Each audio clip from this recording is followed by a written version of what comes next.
بسم الله الرحمن الرحيم.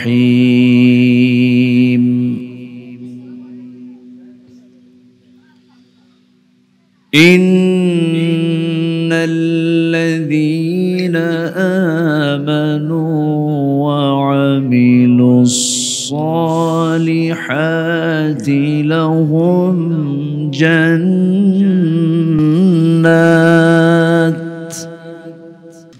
إن الذين آمنوا وعملوا الصالحات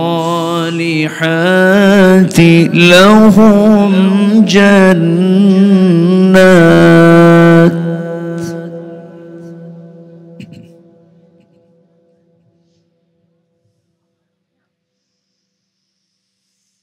إن الذين آمنوا وعملوا الصالحات لهم جنات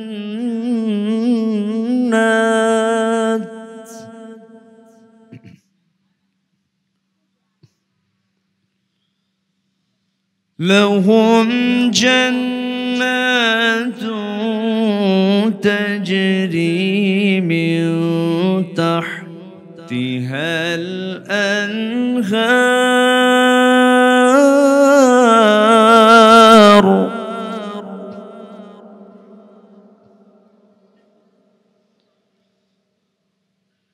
ذلك الفوز الكبير.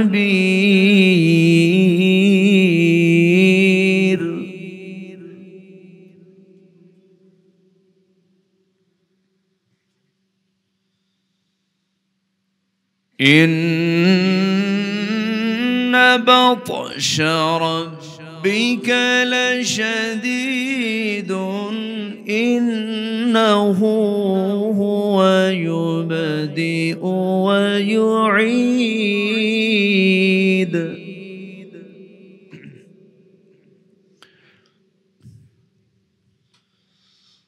وهو الغفور الودود ذو العرش المجيد فعال لما يريد.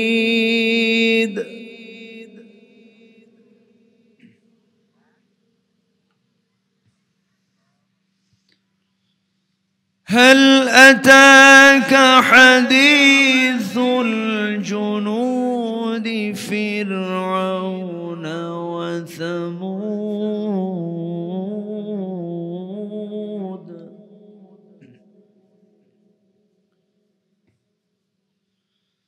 بل الذين كفروا في تكذيب والله من ورائهم محيط.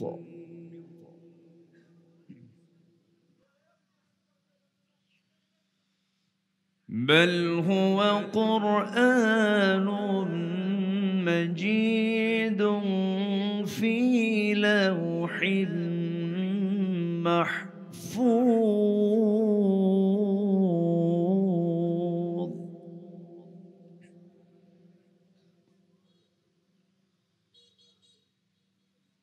الله أكبر. بسم الله الرحمن الرحيم.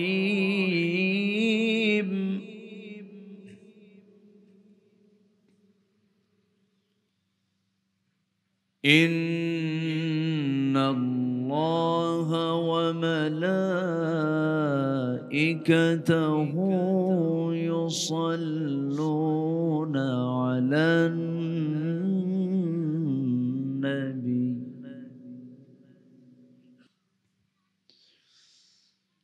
يا أيها الذين آمنوا صلوا عليه وسلموا وسلموا تسليما اللهم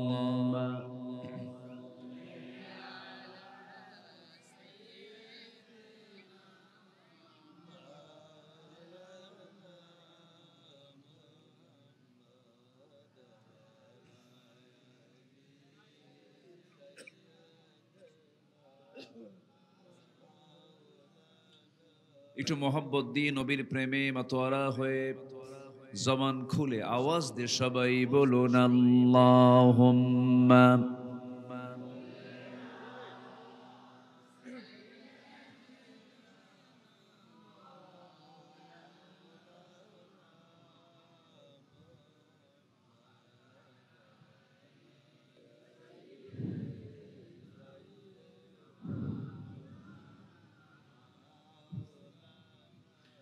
সবাই বলুন বালাগাল উলা বিকামালিহি কাশাফাত তুজা বিজামালিহি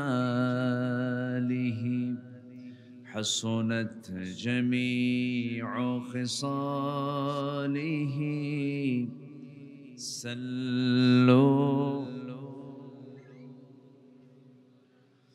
আরবের বুকে মক্কার পরে যেথায় মা আমিনার ঘর খোদার রহমতে কৌসার হয়ে ঝরছে বারংবার বালাগাল উলা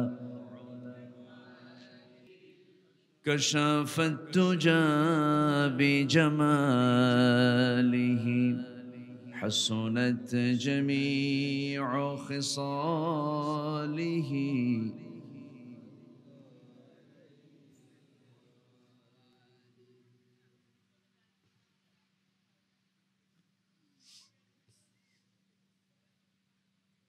কুমিল্লা জেলার মুরাদনগর উপজেলার বাখরনগর মিরপুর পূর্বপাড়া বাইতুস সালাহ জামে মসজিদ মাহফিল ইন্তেজামিয়া কমিটি কর্তৃক আয়োজিত প্রথম বার্ষিকী তাফসীরুল কোরআন মাহফিল 2025 মহৎ আয়োজনের সম্মানিত সুযোগ্য সভাপতি হাজী আবুল বাশার সওদাগর, বরেণ্য অতিথি কাতার প্রবাসী জনাব হেলাল উদ্দিন হেলাল, বরেণ্য মেহমানবৃন্দ, বিশেষ করে আমার পূর্বে কথা বলেছেন দৌলতপুর দরবার শরীফের সম্মানিত পীর সাহেব মাওলানা নাইমুর রহমান হাফিজাহুল্লাহ, উপস্থিত হাজারাত উলামায়ে কেরাম, ফদলায়ে ইজম, সুশীল সমাজ, জাতির শ্রেষ্ঠ সন্তান, শিক্ষক মণ্ডলী, আজকের মাহফিলের প্রধান আকর্ষণ যাদেরকে নিয়ে আজকের এই সাজানো গোছানো বর্ণাঢ্য আয়োজন, তাওহীদের পতাকাবাহী, কালেমার ঝান্ডাবাহী, দ্বীন ইসলামের নরসারদুল বীর মুজাহিদ, প্রাণ প্রিয় সম্মানিত দ্বীনি ভাইরা, আড়ালে বসে আছেন সম্মানিতা সর্বগুণে গুণান্বিতা শ্রদ্ধেয়া মা বোনেরা। আলোচনার প্রারম্ভে, আলোচনার সূচনায় আনুষ্ঠানিকতার মধ্য দিয়ে আমার পক্ষ থেকে আবারও হৃদয় নিংড়ানো, দিল উজাড় করানো সালাম, আসসালামু আলাইকুম ওয়া রাহমাতুল্লাহি ওয়া বারাকাতুহু। সবাই কেমন আছেন? আমাকেও প্রশ্ন করে ফেলেছেন, লক্ষণ তো ভালো।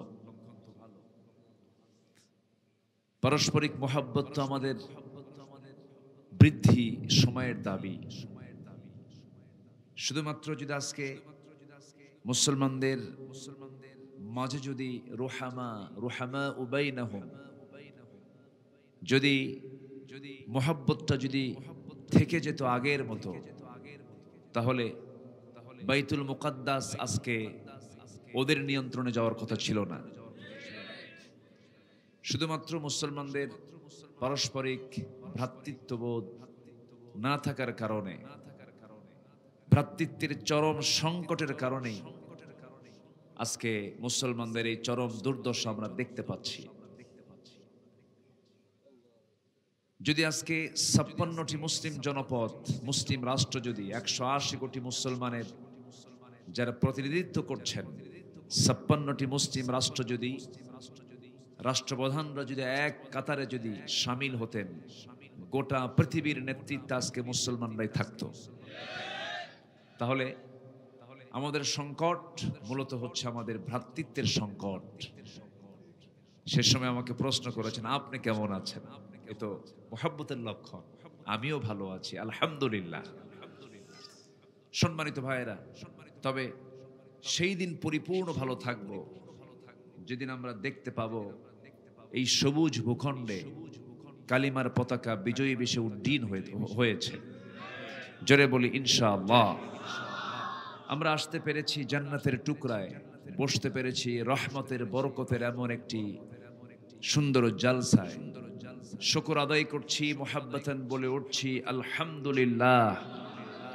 চিৎকার মেরে বলছি আল্লাহুম্মা ইন্নী আসআলুকা আল হুদা ওয়াত তুকা ওয়াল আফাফা ওয়াল গিনা। সবাই বলি আল্লাহুম্মা লাকা আসলামতু ওয়া বিকা আমানতু ওয়া আলাইকা তাওয়াক্কালতু ওয়া ইলাইকা আনাবতু ওয়া বিকা খাসামতু। আমরা আল্লাহ তাআলার শুকর আদায় করে নিলাম। সম্মানিত উপস্থিতি, মাহফিলের মূল সৌন্দর্য হলো একটু আগে ভাগে উঠলে ভালো হয়। আমি এসেছি এখানে জাস্ট 7:15 থেকে 7:30 ভিতর। আমার প্ল্যান ছিল যে 9টায় উঠবো, ঘুমানোর সময়ের আগেই মাহফিলটা শেষ হলে ঘুমও হবে, তাহাজ্জুদ হবে, ফজর হবে, পরের দিনের বান্দার সকল কাজগুলো হবে। কিন্তু এখন আমি এমন সময় উঠছি, ঘুমও ঠিক মতো হবে না, ফজর রিস্কি হয়ে যাবে, আগামীকালকের কর্ম যে আছে, যে কাজগুলো আছে, এটাও একটু বাধাগ্রস্ত হবে।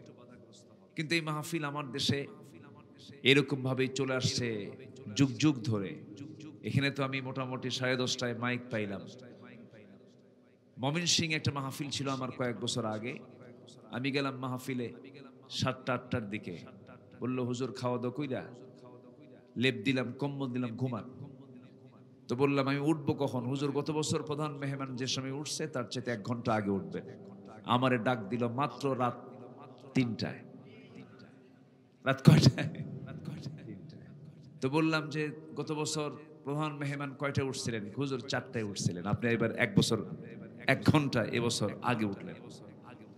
তো সেদিক থেকে আমরা তো অনেকটা অ্যাডভান্সে আছি। সম্মানিত ভাইয়েরা, আল্লাহ পাকের মেহেরবানি আমরা আজকে মাহফিলে বসতে পেরেছি।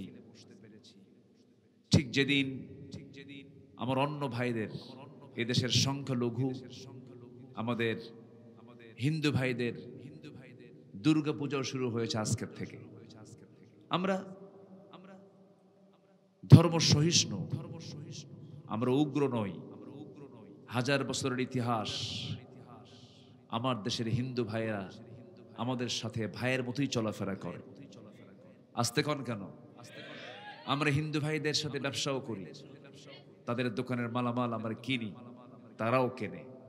সখ্যতা সম্প্রীতি আমাদের বজায় আছে না নাই বলেন তো? আছে কিনা বলেন? আছে। যদি এই টাইমটা না হয়ে যদি বিগত টাইম হতো, আজকের এই মাহফিলটা দুর্গাপূজার দিন হতো না। কি আমার কথা কি বুঝতেছেন আপনারা? হতো না। তারা তাদেরটা কাজ করবে, তারা তাদের ধর্ম পালন করবে, আমরা আমাদের কাজ করব, আমাদের ধর্ম পালন করব। এতে এটা বন্ধ করে ওটা চালু করা, ওটা চালু করে এটা বন্ধ করার দরকারটা কি? না, আমরা সম্প্রীতি বজায় রাখবো। আমার দেশের হিন্দু ভাইয়েরা আমাদের কাছে নিরাপত্তার চাদর নিয়ে থাকবে। আমরা তাদেরকে সম্মান করব। ওয়ালাকাদ কাররামনা বানি আদম, আমি আদম সন্তানকে সম্মান দিয়েছি। আমার নবীজি বসে আছেন মদিনায়, এক ইহুদির লাশ আসতেছে। কিসের লাশ? সে কি মুসলিম? ইহুদি। আমার নবীজি দাঁড়ায় গেলেন। সাহাবীরা বলছেন, ইয়া রাসূলুল্লাহ, একটা ইহুদির সম্মানে বিশ্বনবী দাঁড়ায়? আমার নবীজি বললেন, সবচেয়ে বড় পরিচয় সেই ইহুদি এটা নয়, সবচেয়ে বড় পরিচয় হলো সে আল্লাহর একজন বান্দা।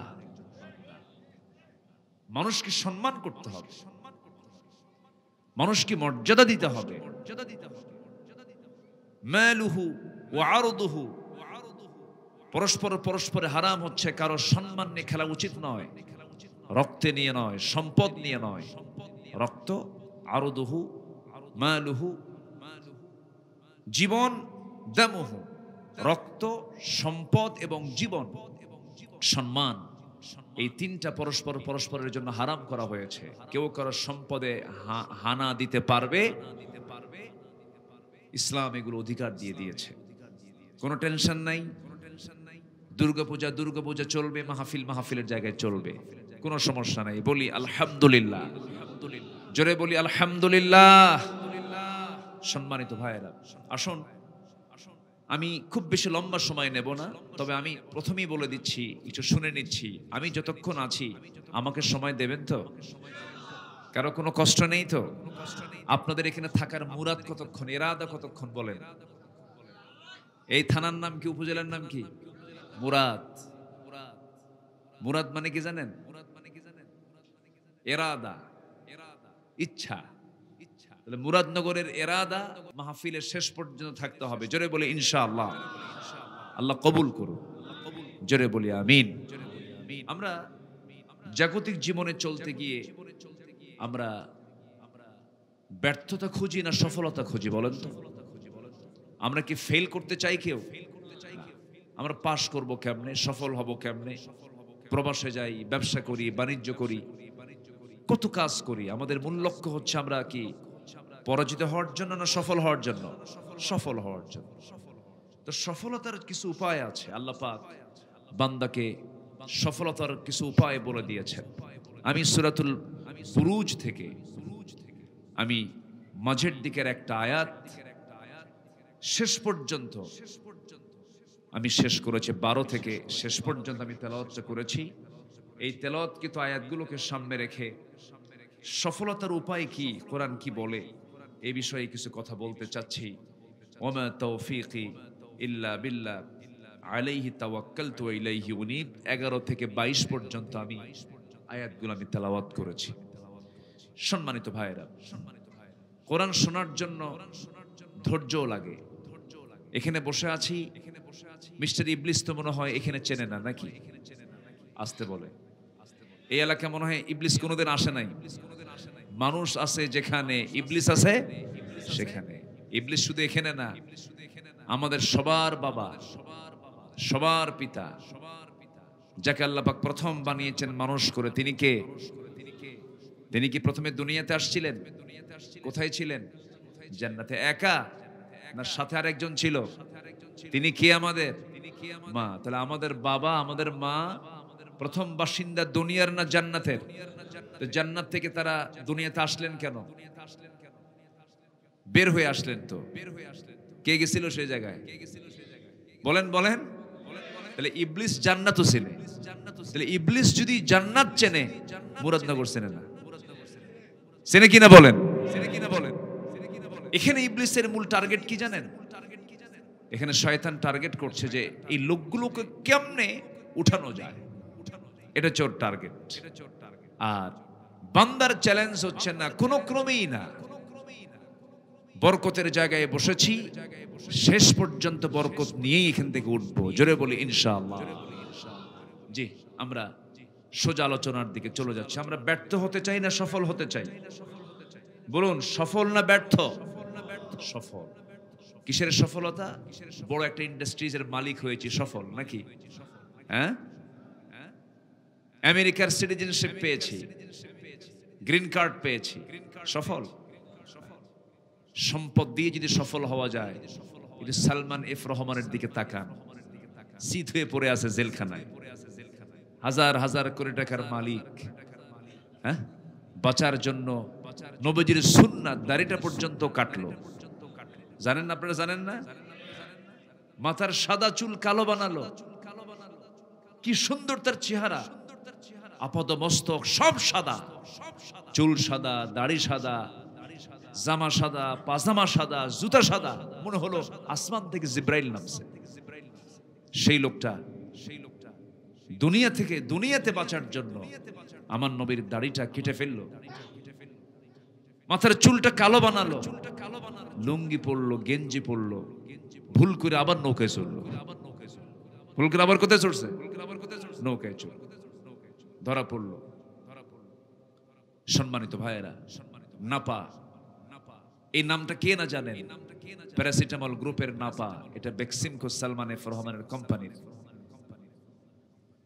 টপ লিস্টেড একজন ধনী হওয়ার পরেও আজকে কি সে সফল? আজ থেকে সফল? তাহলে সম্পদ, গ্রুপ অফ ইন্ডাস্ট্রিজ এর মালিক হলেই সফল হওয়া যায় না। সফলতা কোথায়? আমাকে আপনাকে খুঁজে বের করতে হবে। আসুন, কোরআন কি বলে?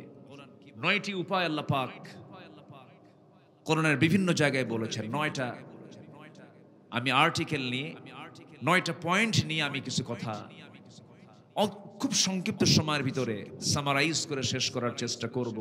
জোরে বলি ইনশাআল্লাহ। আমি চেষ্টা করি আজকে 26 বছর এই মাহফিল অঙ্গনে আমি মূল কোরআন এবং সুন্নাহর বাইরে আজ পর্যন্ত আমার মানে যতটুকু আমি যত্নশীল হয়ে কথা বলার চেষ্টা করেছি, আমি আজে বাজে কথা আমার মুখ থেকে আমি নিয়ে আসার চেষ্টা করি না। অনেক বাজে কথা, অনেক অর্থহীন কথা মুখ থেকে বের হয়, এটাও অনুচিত। এটা হলো কোরআনের মঞ্চ। এই জায়গায় থাকতে হবে হালকা ভাব না গভীর ভাব? গভীর ভাব, গম্ভীর থাকতে হবে এই জায়গায়। এই জায়গায় হাসি তামাশা থাকবে না কান্না থাকবে? কান্না থাকবে। এখন যেন মাহফিল কিছু কিছু ব্যক্তির দ্বারা যেন হয়ে গেছে একটা নাটকের মঞ্চ। আমি কি ভুল বললাম? কিন্তু না, মাহফিলের মঞ্চ হচ্ছে একটা ভাব গম্ভীর একটা জায়গা, এটা কান্নার জায়গা, এটা আবেগের জায়গা, এটা মানুষের জীবনের চেঞ্জ, পরিবর্তনের জায়গা।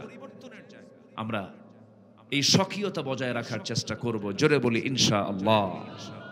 সম্মানিত ভাইয়েরা, আমার রাসূল যখন আলোচনা করতেন, সাহাবীরা পিন পতন নীরব হয়ে চুপ করে থাকতেন।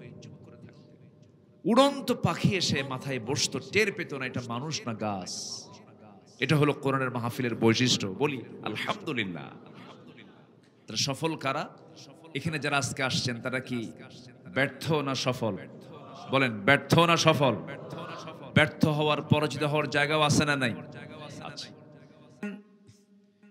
ইন্নাল্লাযীনা আমানু ওয়া আমিলুস সালিহাতি লাহুম জান্নাতুন তাজরি মিন তাহতিহাল আনহার যালিকাল ফাওজুল কাবীর। ফাউজ মানে সফলতা, কবীর মানে বড়। বড় সফলকে সেই ব্যক্তি বড় সফল, সেই ব্যক্তিগুলোই বড় সফল যারা 1 নাম্বার বড় গুণ, যারা ঈমান আনতে পেরেছে। কি আনতে পেরেছে বলেন? ঈমান। এখানে যারা বসে আছেন বেঈমান কেউ আছেন নাকি? বলেন। কেউ কি বলবেন আমি বেঈমান? বলবেন কেউ? সবাই বলবেন আমি ঈমানদার, ঈমান এনেছি আমি। কিন্তু ঈমান আনাটা এত সহজ বিষয় না। আল্লাহ রাব্বুল আলামিন এক জায়গায় প্রশ্ন করছেন বান্দাকে, হাসিবান নাস আইয়ুতরাকু আইয়াকুলু আমান্না ওয়া হুম লা ইফতানুন। মানুষের কি ধারণা ঈমান এনেছি আর এই কথা বলার মাত্রই আমি তাকে ছেড়ে দেব? না না, এতটুকুন বললাম আমি তাকে ছাড়বো না। না, অবশ্যই আমি তাকে পরীক্ষা করব। আমার বন্ধুগণ, পরীক্ষা নাই যার জীবনে, ঈমান তার ভালো করে আনা হয় নাই। ঈমানদার যার নাম, তার জীবনে পরীক্ষা আছে না নাই? আশাদ্দুন নাসি বালাউল আম্বিয়া সুম্মাল আমসাল ফাল আমসাল। এই পৃথিবীতে যত পরীক্ষা এসেছে সবচেয়ে বেশি পরীক্ষার সম্মুখীন হয়েছেন হলো আল্লাহর নবীরা। তাদের কি কোনো দোষ ছিল? কিন্তু পরীক্ষার এই অগ্নি পরীক্ষায় তারা মুখোমুখি হয়েছেন এবং সফল হয়েছেন।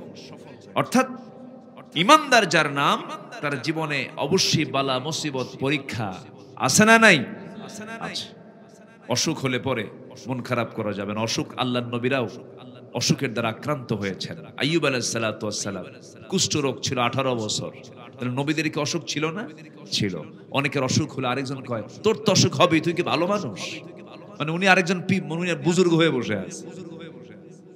একজনের অসুখ হয়নি কোনোদিন, কোনোদিন হাঁচি কাশিটাও, জ্বরটাও তার জীবনে আসে না। তার নাম হলো ফেরাউন। তার নাম কি? ফেরাউন। 1600 বছর জীবিত ছিল, কোনো অসুখ বিসুখ ছিল না। তো অনেকে যদি এরকম গর্ব করে বলেন, অনেকদিন আগে আমার এক মুসল্লি আমাকে বলতে, হুজুর আমি খুব আল্লাহর রহমত প্রাপ্ত বান্দা। কেন? জীবনে কোনোদিন অসুখ হয় নাই। মনে মনে কইলাম ফেরাউনের খাসলত আছে। কি কথা কি বুঝতেছেন?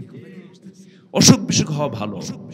একটু অসুখ হলে একটু দিলটা নরম হয়, কোমর চলে না, আল্লাহ একটু দুর্বল, আল্লাহর নামটা ঘন ঘন আসে। এই জন্য অসুখ বিসুখ হওয়ার দরকার আছে না নাই বলেন তো? আচ্ছা, জ্বর হলে সগীরা গুনাহ মাফ হয়ে যায়। অসুখ বিসুখ হলে পরে আল্লাহ পাক অসুখের বিনিময়ে সে যদি ধৈর্য ধরতে পারে, আল্লাহ পাক তার গুনাহ মাফ করে দেয়। এই জন্য যে হালেই থাকি না কেন, ইমানদারের মুখ থেকে বের হবে আলহামদুলিল্লাহ। তাহলে আমরা ঈমান এনেছি। ঈমান কি এনেছি? কিন্তু ঈমানটা আনা সহজ, কিন্তু টিকে রাখা সহজ না কঠিন? কঠিন। ঈমানটা টিকে রাখতে হবে। অনেক লোকের নামই আছে ঈমান আলী। কি নাম? নাম কি? ঈমান আলী। নামই হলো ঈমান আলী, কিন্তু ঘুম থেকে ওঠে সকাল 10টায়। নাম হলো ফজর আলী, ফজরে ওঠে না। নাম হলো রমজান আলী, রমজান মাসে দুপুরবেলা ভাত খায়। নাম হলো আতর আলী, পকেটে গাজার গন্ধ, গোটা গায়ে গাজার গন্ধ আছে না নাই বলেন? নাম হলো হিম্মত আলী, সাইকেলের চাকা বাস চলে শীত হয়ে পড়ে। নাম হলো খোকা মিয়া, বয়স 80 বছর। নাম হলো বাদশাহ মিয়া, ভিক্ষা করে। কি করে? ভিক্ষা করে। নাম দিয়ে কোনো কাম হবে না, বংশ দিয়ে কোনো কাজ হবে না। নাম আর বংশ দিয়ে যদি কোনো কাজ হতো, তাহলে তো অনেক বড় বড় বেঈমানরাও মাফ পেয়ে যেত। কুরাইশ বংশের লোক ছিল আবু লাহাব, কুরাইশ বংশের লোক ছিল আবু জাহেল, কুরাইশ বংশের লোক আমার নবীও ছিলেন। কিন্তু বংশগত পরিচয় দিয়ে আমার নবীর চাচার পরিচয় দিয়ে আবু লাহাব নাজাত পাবে না। কারণ নাজাত পাওয়ার মূল মাধ্যম হলো ঈমান। মূল মাধ্যম কি? ঈমান। আল্লাহ রাব্বুল আলামিন বলেন, ইন্না খালাকনাকুম মিন যাকারিন ওয়া উনসা ওয়া জাআলনাকুম শুউবান ওয়া ক্বাবাইলা লিতাআরাফু ইন্না আকরামাকুম ইনদাল্লাহি আতকাকুম। আমি তোমাদেরকে সৃষ্টি করেছি এক নর এবং নারী থেকে, বিভিন্ন ভাষা, বিভিন্ন গোত্রে বিভক্ত করেছি, যেন তোমরা একে অপরকে চিনতে পারো। একে আদম সন্তান আমরা সবাই। পৃথিবীর সমস্ত সন্তান, সমস্ত বান্দাগুলো কার সন্তান? আদম সন্তান। ভাষা এক না, বহু রকম, বহু রকম। ভাষাকে চেঞ্জ করে দিয়েছেন, চেহারাও চেঞ্জ করে দিয়েছেন। চায়না যাবেন, আমি 15-20 দিন আগে চায়না সফর করেছিলাম। চায়না যখন গেলাম, সব মানুষ একরকম দেখা যায়, নাকটা বোচা, চোখটা ছোট ছোট, মিনি সাইজের মানুষ। চায়নার মানুষগুলো আল্লাহ পাক এক সাইড করে দিয়েছেন, ভাষাগুলো চ্যাংচুং মার্কা। আবার আপনি চলে যান জার্মানির দিকে, আরেক রকম ভাষা। ফ্রান্সে চলে যান, আরেক রকম ভাষা। আমেরিকা চলে যান, আরেক রকম ভাষা। এরকম করে আরবে চলে যান, আরেক রকম ভাষা। আফগানিস্তান চলে যান, আরেক রকম ভাষা। চেহারাটা আরেক রকম, নাকটা একটু লম্বা লম্বা। এই যে বিভিন্ন রকম আল্লাহ রাব্বুল আলামিন আকৃতি দিয়েছেন কেন? যেন তোমরা একে অপরকে চিনতে পারো, এটা আফগান, এটা পাকিস্তান, এটা ইন্ডিয়া, এটা চায়না। কিন্তু বংশগত কৌলিন্য দেখিয়ে কোনো লাভ হবে না। তোমাদের মধ্যে সেই লোকটা আমার কাছে সবচাইতে বেশি দামি। ইন্না আকরামাকুম ইনদাল্লাহি আতকাকুম, তোমাদের মধ্যে সেই লোকটাই সবচেয়ে বেশি দামি আমার কাছে, যে বান্দা আমি আল্লাহ আমাকে সবচাইতে বেশি ভয় করে। জোরে বলি সুবহানাল্লাহ। লাইট বন্ধ করেন আমার ভাইয়েরা। এই জন্য সবচেয়ে বড় সম্পদ হলো ঈমান। ঈমানকে লালন করতে হবে। ইন্নাল্লাযীনা ক্বালু রাব্বুনাল্লাহু সুম্মা ইসতাকামু তাতানাজ্জালু আলাইহিমুল মালায়েকা আল্লা তাখাফু ওয়া লা তাহজানু ওয়া আবশিরু বিল জান্নাতিল্লাতী কুনতুম বিহি তুআদুন। জোরে বলুন আল্লাহু আকবার। নিঃসন্দেহে যারা বলবে আমার রব আল্লাহ, এবং এই কথার উপরে যারা ইস্তেকামাত থাকবে, তাদের জন্য আল্লাহ রাব্বুল আলামিন জান্নাতের ওয়াদা করেছেন। ঈমান এনেছি, টিকে রাখতে হবে। আমার দেশে বহু ঈমানদার আছে, ঈমান তার কখন চলে গেছে সে নিজেও জানে না। ইসবিহু মুমিন ওয়া ইউমসি কাফির, ইসবিহু মুমিনান ওয়া ইউমসি কাফিরান। আখিরের জামানায় এমন একটা সময় আসবে, সকালবেলা ঈমানদার হবে, বিকালবেলা কাফের হয়ে যাবে। এমনটা আজকের সমাজে আছে না নাই? মসজিদে গিয়ে নামাজ পড়ে সেজদা দেয়, আবার কোন মাজার পেলে পরে, কবর পেলে পরে সেখানেও পূজা দেয়, সেজদা দেয়।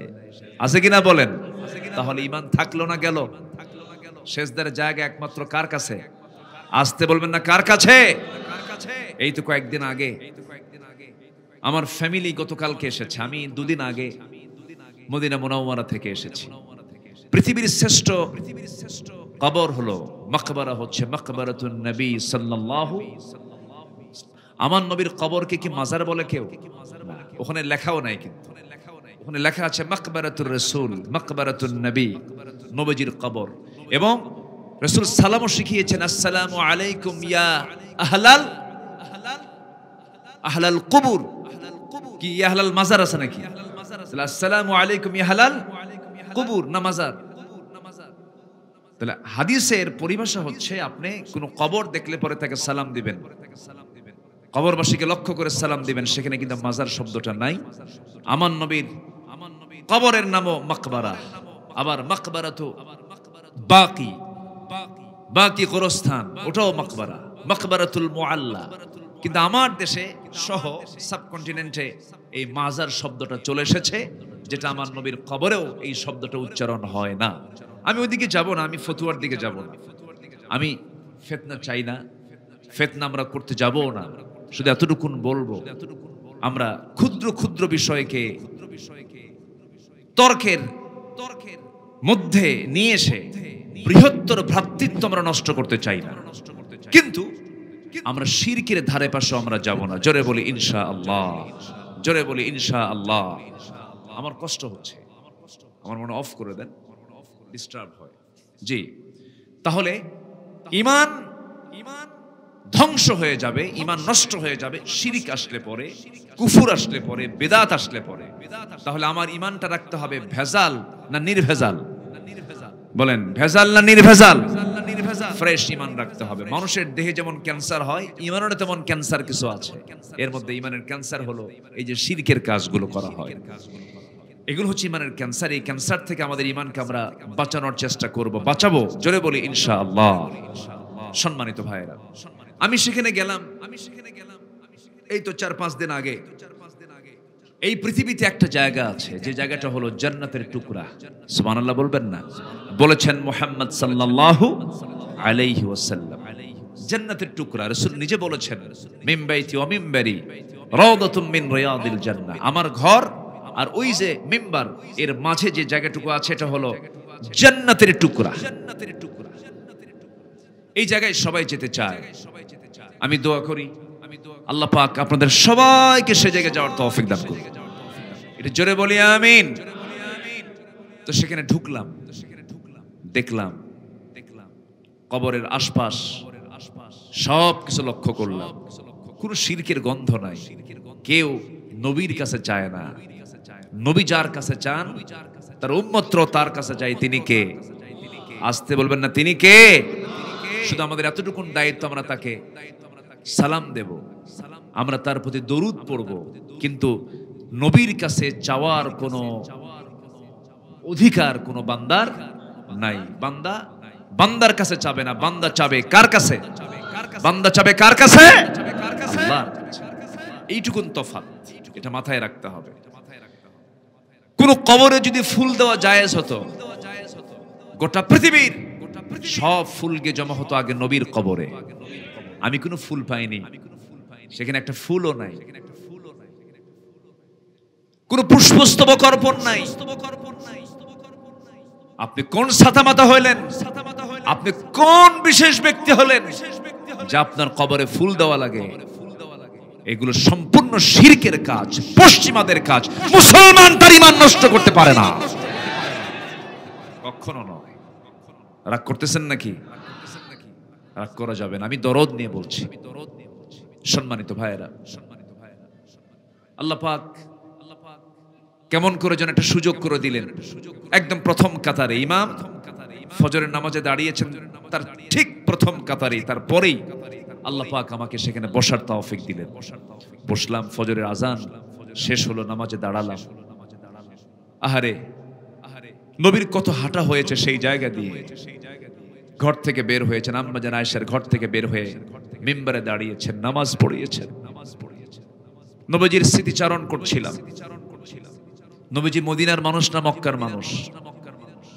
বলেন, মদিনার না মক্কার? চলে গেছেন কোথায়? মদিনায়। কি নানির বাড়ি বেড়াতে গেছেন নাকি? মামুর বাড়ি বেড়াতে গেছেন? দিনে মক্কা থেকে বের হয়েছেন, দিনের আলোতে না রাতের আধারে? প্রকাশ্যে না গোপনে? গোপনে। অনেক কথা আছে, আস্তে আস্তে করে বলবো। সবাই শুনতে রাজি আছেন তো? যার সম্মান আল্লাহর পরে, আল্লাহ পাক যে মহামানবকে এত সম্মান দিলেন, রাস্তায় হাঁটেন প্রখর রোদ, আল্লাহ পাক সূর্যের নিচে একখণ্ড মেঘ ছায়া দিয়ে রাখলেন। হাবিবের গায়ে যেন সূর্যের কোনো তাপ না লাগে। এত সম্মান যে মহামানবকে দেওয়া হলো, সেই রাসূল রাতের আধারে লুকোচুরি করে ঘর থেকে বের হন কেন? মক্কা থেকে মদিনায় তিনি কেন গেলেন? কি জন্য গেলেন? শুধুমাত্র কারণ যদি আমরা খুঁজতে যাই, এক নম্বর কারণ হলো, আমার নবীজির সারা জীবনের একটাই আন্দোলন ছিল, হলো সেটা হলো সৃষ্টি যার, আইন চলতে হবে তার। আমার কথা কি বোঝা যায়? এই চেতনাকে যারা লালন না করবে, তার নতুন করে ঈমান আনা দরকার। নতুন করে ঈমান আনতে হবে। ঈমান কাকে বলে?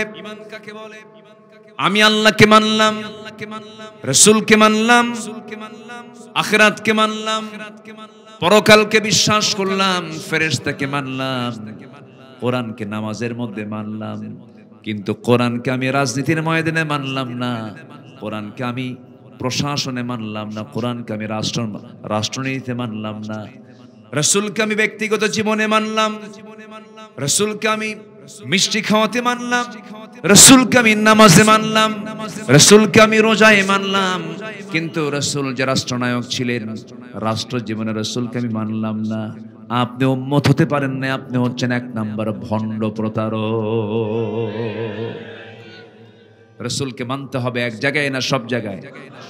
এক জায়গায় না সব জায়গায়? এটার নাম হলো ঈমান। এটার নাম কি? ঈমান। আমার বন্ধুগণ, ঈমান এনেছি, ঈমানটা নিয়ে কবরে যেতে হবে, ঈমানের যত্ন নিতে হবে। ওয়াল্লাযীনা আমানু ওয়া লাম ইয়ালবিসু ঈমানাহুম বিযুলমিন উলাইকা লাহুমুল আমনু ওয়া হুম মুহতাদুন। জোরে বলুন আল্লাহু আকবার। ঈমান যারা আনবে, ঈমানকে যারা শিরকের দ্বারা যারা এটাকে আচ্ছাদন করবে না, ঈমানকে যারা ফ্রেশ করবে, তারা হেদায়েত প্রাপ্ত বান্দা হয়ে যাবে। এই জন্য আমরা ঈমানের যত্ন নেব। ঈমানটা যেন আক্রান্ত না হয়ে পড়ে, ইমানটা যেন নষ্ট না হয়ে যায়, সেজন্য আমাদের যত্ন নিতে হবে। এই যত্ন নেওয়ার জন্য আল্লাহ রাব্বুল আলামিন ইমানের সঙ্গে আমলের কথাও বলেছেন। এই আয়াতই তারা আল্লাহ রাব্বুল আলামিন বলে দিয়েছেন। যারা পারেন ঠোঁট মিলিয়ে বলুন, ইন্নাল্লাযীনা আমানু ওয়া আমিলুস সালিহাত লাহুম জান্নাতুন তাজরি মিন তাহতিহাল আনহার যালিকাল ফাওজুল কাবীর। জোরে বলুন আল্লাহু আকবার। বড় সফল কারা? যারা ঈমান এনেছে এবং নেক আমল করেছে। ঈমান আনলো, আমল নাই, কাজ হবে না। আমল করলো, ঈমান নেই, কাজ হবে না। গোটা দুনিয়ার ধনীদের তালিকায় একজন ব্যক্তির নাম আছে Bill Gates. Bill Gates world wide একজন ধনী মানুষ। গোটা সম্পত্তির বিশেষ একটা অংশ সে সমাজের সামাজিক কাজে অবদান, তার বিশাল অংশ সে দান করেছে, উপহার দিয়েছে, গিফট করেছে, দান করেছে। এত বড় দানবীর হওয়ার পরেও সে জান্নাত পাবে না। তার সে নেক আমল করলো কিন্তু জান্নাত পাবে না, কারণ হলো তার মধ্যে ঈমানটা নাই। নেক আমল আছে, ঈমান নাই, কাজ হবে না। কাজ আছে, ঈমান নাই। নেক আমল আছে, ঈমান নাই, কাজ হবে না। ঈমান আছে, আমল নাই, তাও কাজ হবে না। দুটার সমন্বয় থাকতে হবে। আমার দেশে নামাজি মুসলমান বেশি না বেনামাজি মুসলমান বেশি? বেনামাজি আবার মুসলমান, তাহলে এটা কি কামের মুসলমান, কাজের ইমানদার? নামাজ নাই, ঈমান আছে। নামাজ নাই, কি আছে? ঈমান আছে। এখন বলেন তো এটা কি প্রশ্ন হলো? হ্যাঁ, কি কথা বলবো? কথা বলবো? আচ্ছা, একটু বসে। তাহলে কাজ আছে, ঈমান নাই, লাভ নাই। আবার ঈমান আছে, কাজ নাই, আমল নাই, লাভ হবে না। আমার দেশে নামাজি নাই, নামাজ পড়ে না। বলুন তো, একটা প্রশ্ন করি, আমার দেশে মসজিদ বেশি না মুসল্লি বেশি? বলেন, মুসল্লি বেশি না মসজিদ বেশি? তাহলে কি বেশি হওয়া দরকার? মুসল্লি বেশি হওয়া দরকার, মসজিদ কম হওয়া দরকার। কিন্তু আমার দেশে এখন এমন অবস্থা, মসজিদে বেশি, মুসল্লি নাই। এমন হয় ফজরের সময় মুসল্লি মোট 3 জন, ইমাম, মুয়াজ্জিন আর খাদেম। চাকরি না থাকলে এরাও থাকতো না। এই হলো মসজিদের দশা। শীতাতপ নিয়ন্ত্রিত মসজিদ, মুসল্লি নাই। অথচ আমার নবীজি যে মসজিদ নির্মাণ করেছিলেন, মক্কা থেকে যখন মদিনায় আসলেন, প্রথম তিনি কুবা পল্লীতে ঢুকলেন। সেই কুবায় গিয়েছিলাম কয়েকদিন আগে। মসজিদে কুবার মধ্যে ঢুকলাম, নবীর ওই হাদিসের কথা মনে হলো। রাসূল বলেছেন, যে বান্দা ওযু বানায় মসজিদে কুবায় এসে 2 রাকাত নামাজ পড়বে, মহান রব্বুল আলামিন তাকে একটা কবুলওয়ালা উমরার সওয়াব দিয়ে দিবে। মসজিদ বানালেন, নামাজ আদায় করলেন। এরপরে তিনি যখন মসজিদে মুনাওয়ারা, যেটা মসজিদে নববী, আমার নবীজি 2 জন ইতিমের কাছ থেকে তিনি কিছু টাকার বিনিময়ে জায়গা কিনলেন, মসজিদ নির্মাণ করলেন। সেই মসজিদটা ছিল কাঁচা মসজিদ, বালুর জায়গা। খেজুর গাছের কাণ্ড দিয়া পিলার বানায়া, তার ডালপালা দিয়া, ছায়া দিয়া, সুন্দর করে উপরের ছাদটা বানায়া দিয়া একটা কাঁচা মসজিদে সাহাবায়ে কেরামকে নিয়ে সারা জীবন নামাজ পড়েছেন। যদিও আজকে 15 লক্ষ মুসলমান একসঙ্গে জামাতে নামাজ পড়তে পারে সেই মসজিদে। আজকে এসি আছে, সব কিছু আছে, কিন্তু আমার নবীর সময় কিছুই ছিল না। কিন্তু ওই সময় বেলাল যে আযান দিয়েছেন, আযানটা আরশ আজিম পর্যন্ত পৌঁছে গেছে। মসজিদ পাকা দরকার না ঈমান পাকা দরকার? বলেন, কি পাকা দরকার? ঈমান পাকা দরকার। আমার বন্ধুগণ, সেই মসজিদে নববী আমার নবীজি শুয়ে আছেন। আমার নবীজিও দুনিয়া থেকে বিদায় নিয়েছেন। পৃথিবীর কেউ বাঁচবে না, আমিও বাঁচবো না, আপনিও বাঁচবেন না, সব দুনিয়া থেকে বিদায় নেব। এই যে কয়েকদিন আগে আমার এক বন্ধু দুনিয়া থেকে বিদায় নিয়েছে, আমি জানি না আমার আপনার বয়সী কত ভাই দুনিয়াতে নাই আজকে। সেই বন্ধুটাকে বহুদিন যাবৎ খোঁজ নেওয়া হয় না। ফোন দিলাম, ফোন দেওয়ার সঙ্গে সঙ্গে ফোনটা একজন উঠালো, মহিলার কণ্ঠ। সালাম দিলাম, বললাম, জিয়া কোথায়? আমার বন্ধু জিয়া কোথায়? মহিলা বলতেছে জিয়া তো নাই। বললাম জিয়া যখন আসবে আমার নামটা বলবেন, আমি অমক ফোন দিয়েছিলাম সেজন্য আমাকে ফোন দেয়। অপর প্রান্ত থেকে মহিলার কণ্ঠ থেকে কান্নার আওয়াজ আসতে, স্যার বলছে আপনি যে জিয়াকে খুঁজতেছেন সেই জিয়াকে কোনোদিন পাবেন না, জিয়া তো কবরবাসী হয়ে গেছে। এটাই হলো দুনিয়ার নিয়ম।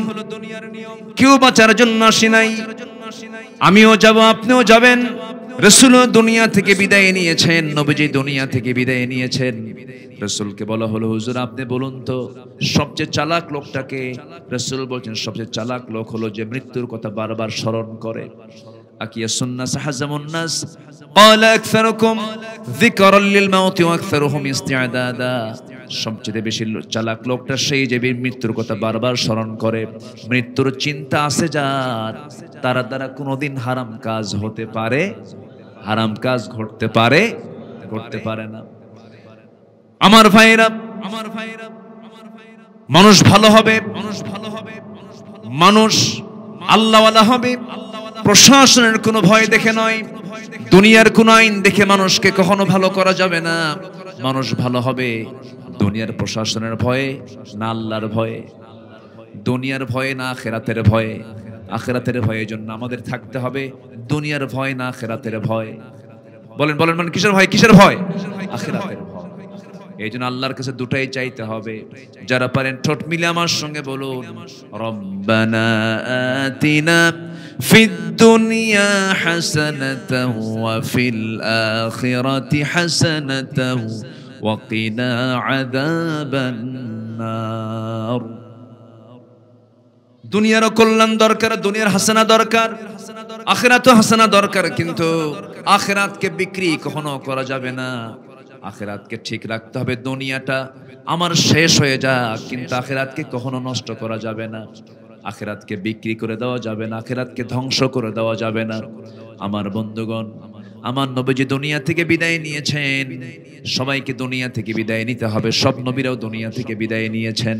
কিন্তু আল্লাহর পরামর্শ হলো ও আমার বান্দারা, মরবি যখন আমার কাছে আসতেই হবে, যখন আমি তোমাদেরকে পরামর্শ দিচ্ছি ইয়া আইয়ুহাল্লাযীনা আমানুত্তাকুল্লাহা হাক্কা তুকাতিহি ওয়া লা তামুতুন্না ইল্লা ওয়া আনতুম মুসলিমুন।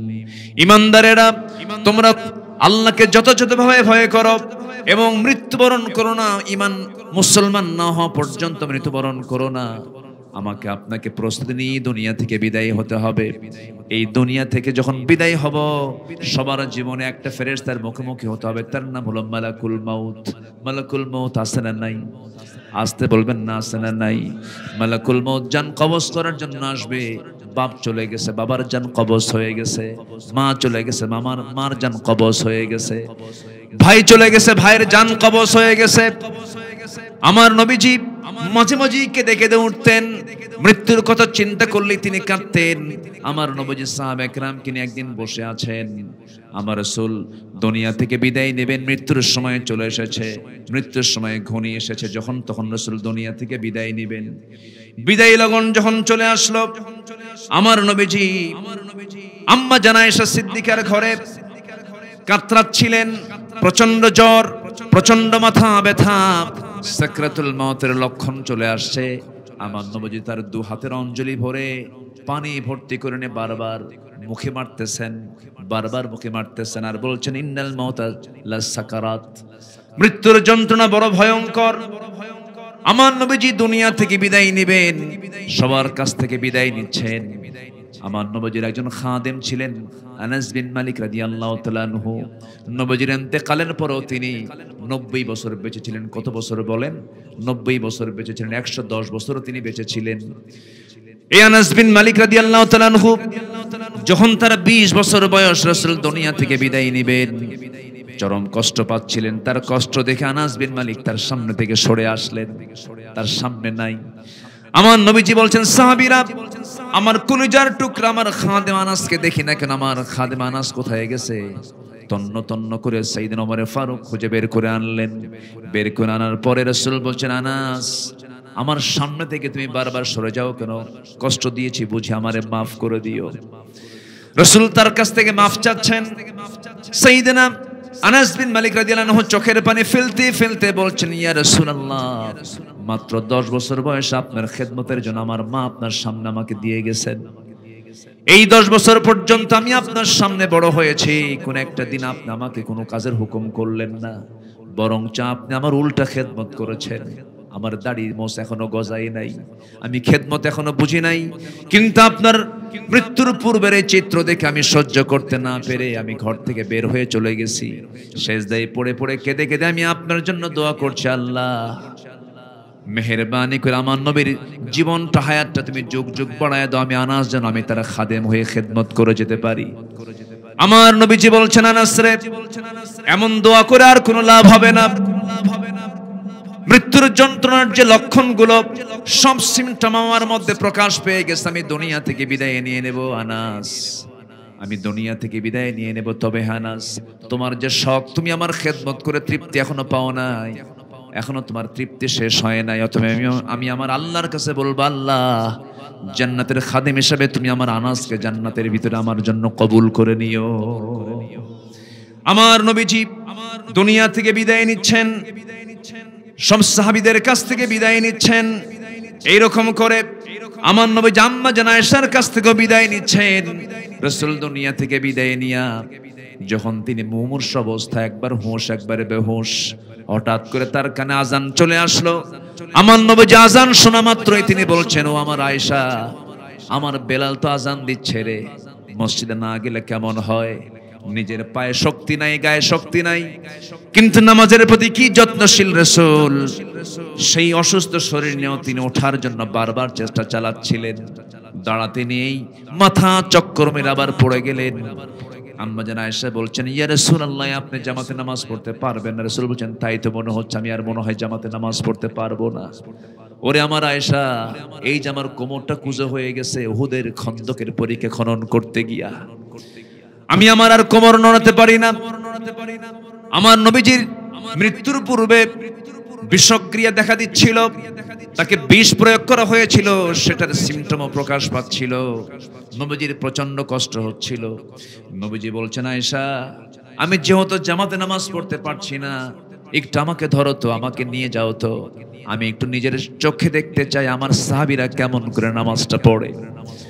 আমার নবীজিকে আম্মা জান আয়েশা ধরে নিয়ে চলে গেলেন। নবীজির মুসাল্লায় কেউ দাঁড়ানোর সাহস পায় না। রাসূল বলছেন, আয়েশা রে, তুমি আমার পক্ষ থেকে তোমার বাপ আমার বন্ধু আবু বকরকে বলে দাও, আমার মুসাল্লায় দাঁড়ায়া যেন আমার দায়িত্ব পালন করে। আমার নবীজির এমন কথা যখন সাহাবীদের কাছে যখন ছড়িয়ে দেওয়া হলো, বলা হলো, আম্মা জান আয়েশা যখন বলে দিলেন, আমার নবীর মুসাল্লায় যখন আরেকজন ব্যক্তি আবু বকর সিদ্দিক যখন দাঁড়ালেন, সাহাবীদের ভিতরে কান্নার হাওমাও শুরু হয়ে গেছে, কান্নার রোল পড়ে গেছে। বুঝতে পেরেছি রাসূলের পিছনের নামাজ আমরা পড়তে পারবো না, আমাদের কিসমতে আর নাই। আমার নবীজি সাহাবে কেরামদের নামাজ দেখা শুরু করলেন। সাইয়েদনা আবু বকর সিদ্দিক রাদিয়াল্লাহু আনহু নামাজ পড়াচ্ছেন, সাহাবীদের ভিতরে কান্নার আওয়াজ বের হচ্ছে।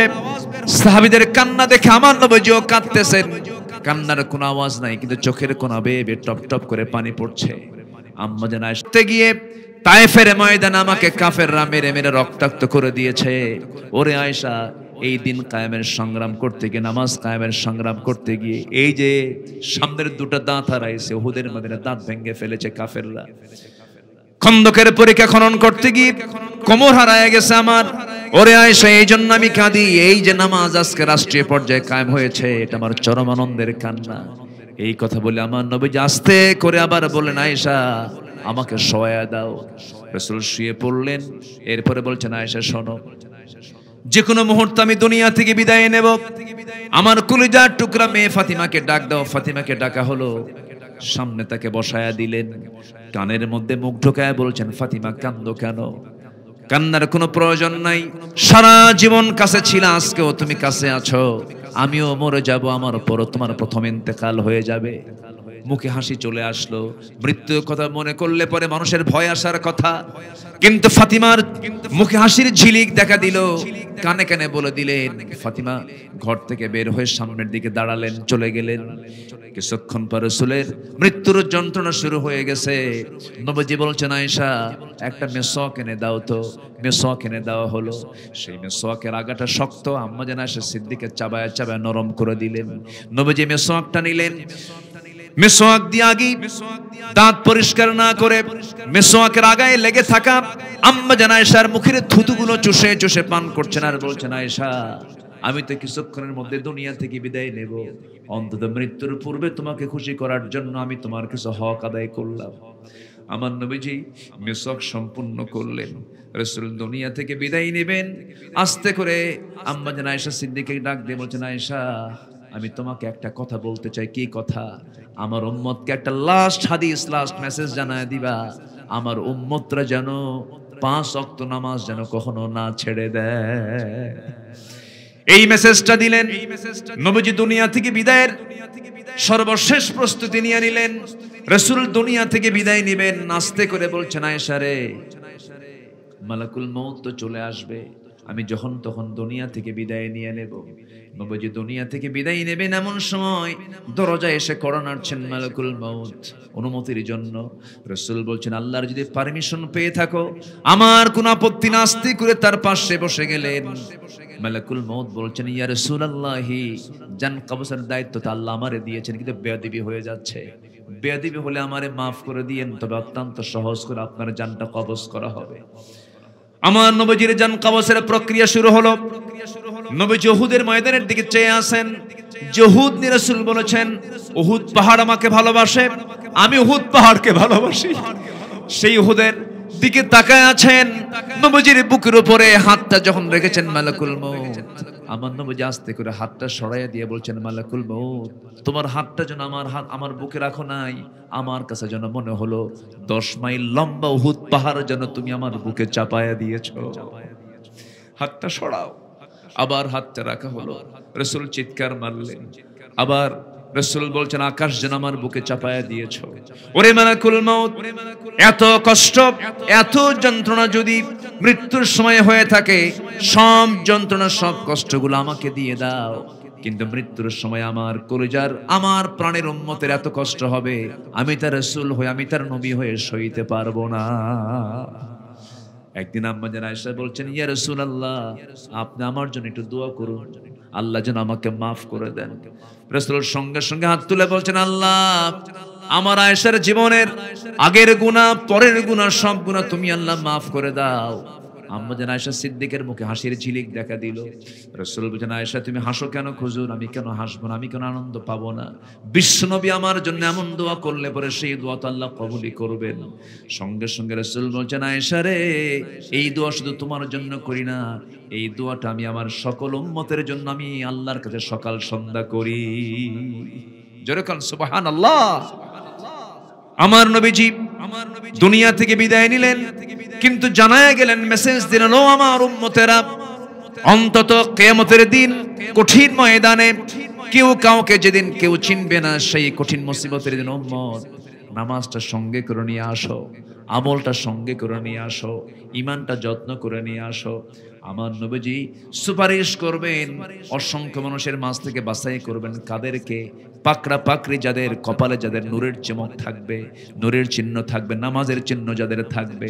আম্মা জান আয়েশা বলেন, ইয়া রাসূলুল্লাহ অসংখ্য লোকের মাঝ থেকে আপনি চিনবেন কেমনে? রাসূল বলছেন, অসংখ্য লোকের মাঝ থেকে আমি তাদেরকে চিনব যারা নামাজ পড়েছে। সীমাহুম ফি বুজুহিম মিন আসারিস সুজুদ, সিজদার চিহ্ন থাকবে, আমি তাই সেই চিহ্নগুলো দেখে দেখে তাদেরকে সঙ্গে করে নিয়ে আমি একসঙ্গে জান্নাতের পেয়ালা থেকে হাউজে কাউসার থেকে পানি পান করা একসঙ্গে জান্নাতে চলে যাব। জোরে কোন সুবহানাল্লাহ। তাহলে ঈমান এবং আমলের দরকার আছে না নাই? আস্তে বলবেন না, আছে না নাই? আচ্ছা, আল্লাহ কবুল করুন, জোরে বলে আমিন। আমরা ব্যর্থ হতে চাই না সফল হতে চাই? সফল হতে চাই না ব্যর্থ হতে চাই? সফল। একটা বিষয় চলে গেল, ঈমান এবং আমলকে আমরা ঠিক রাখবো। রাজি আছি তো ইনশাআল্লাহ? কারো জমির আইল ঠেলবো না, কারো সম্পত্তিতে হানা দেব না, কারো জীবন নিয়ে সিনেমিনে খেলবো না, অযথা কারণ আমি মামলার চিন্তা করব না, ক্ষমতার দম্ভ দেখাবো না, বান্দার হক নষ্ট করব না, সম্পদের বড়াই করব না, ছলচাতুরি করব না, অন্যের সম্পদের লোভ সৃষ্টি করব না, চারিত্রিক কোনো পদস্খলন যেন না হয়, জেনার কাছেও যাব না, যৌন কামনা হারাম নয়, নিজের স্ত্রীর সাথে জায়েজ, যৌন কামনা অবৈধ নয়, নিজের স্ত্রীর দিকে তাকালে আল্লাহ পাক সওয়াব দিয়ে দেন, কিন্তু পরকীয়ার করাল গ্রাসে যেন নিজের জীবনটা যেন নষ্ট না হয়, এই দিকে খেয়াল করতে হবে। এটাই হচ্ছে নেক আমল। সম্মানিত ভাইয়েরা, তাহলে 9টা পয়েন্টের একটা পয়েন্ট কেবল শেষ হলো, আরো আছে কয়টা পয়েন্ট বলেন তো? 8টা পয়েন্ট। এখন আসেন নাম্বার 2 হচ্ছে সফল কারা? যারা নিজের নফসকে যারা শুদ্ধ করতে পেরেছে। একটু লাইনে আসি আমরা। নফসকে যারা শুদ্ধ করতে পেরেছে। অনেক ব্যক্তি নামাজ পড়েও জাহান্নামে যাবে। কিসের সমস্যা বলেন? কিসের সমস্যা বলেন? অনেক দানবীর জাহান্নামে যাবে। কিসের সমস্যা? নফসের সমস্যা। তাহলে নফসের শুদ্ধতার দরকার আছে না নাই? আছে। আল্লাহ রাব্বুল আলামিন বলেন, قد أفلح من تزكى وذكر اسم ربه فصلى بل تؤثرون الحياة الدنيا والآخرة خير وأبقى إن هذا لفي الصحف الأولى صحف إبراهيم وموسى জোরে বলুন আল্লাহু আকবার। সফলকে প্রথমবার আমরা জানলাম ঈমান আছে যার, নেক আমল আছে যার, তাই সে হলো সফল, সে জান্নাত পেয়ে যাবে। নাম্বার 2 হলো সেই ব্যক্তি সফল যে ব্যক্তি নফসের শুদ্ধতা আনতে পেরেছে, নফসকে যে শুদ্ধ করতে পেরেছে। যে কোনো কাজ করবো আমরা কার খুশির জন্য বলেন? আসতে বলবেন না, কার খুশির জন্য? অনেক দানবীর আছে, দানবীরের নামটা বড় আওয়াজে না নিলে পরে মনটা খারাপ করে, আসে না নাই বলেন? আল্লাহ তাআলা বলেন, বান্দারে আর শাসিমের ছায়া ছাড়া কোনো ছায়া থাকবে না হাসরের ময়দানে। সাবআতু ইযিল্লুহুমুল্লাহু ফি যিল্লিহি ইয়াউমুল লা যিল্লা ইল্লা যিল্লুহু। 7 শ্রেণীকে আমি আল্লাহ আরশ আজিমের ছায়া জায়গা দেব, যেদিন কোনো ছায়া থাকবে না আমার আরশের ছায়া ছাড়া।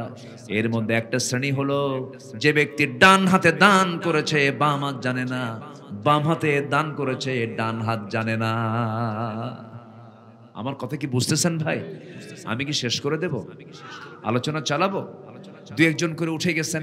আমি মনক্ষুণ্ণ নই, অনেক দূর থেকে আসছেন, হয়তোবা কোনো কাজে আছেন, কিন্তু আর একটা লোক উঠবেন না। আর কিছু সময় শুধু আমি এই পয়েন্টগুলো এই একটু সংক্ষিপ্ত করে আমি বলে আমি সবাইকে নিয়ে একসঙ্গে দোয়া করে বিদায় নেব। আমিও যাব, আপনিও যাবেন, সবাই যেন নিরাপদে বাড়ি যেতে পারে। আল্লাহ তৌফিক দান করুন, জোরে বলে আমিন।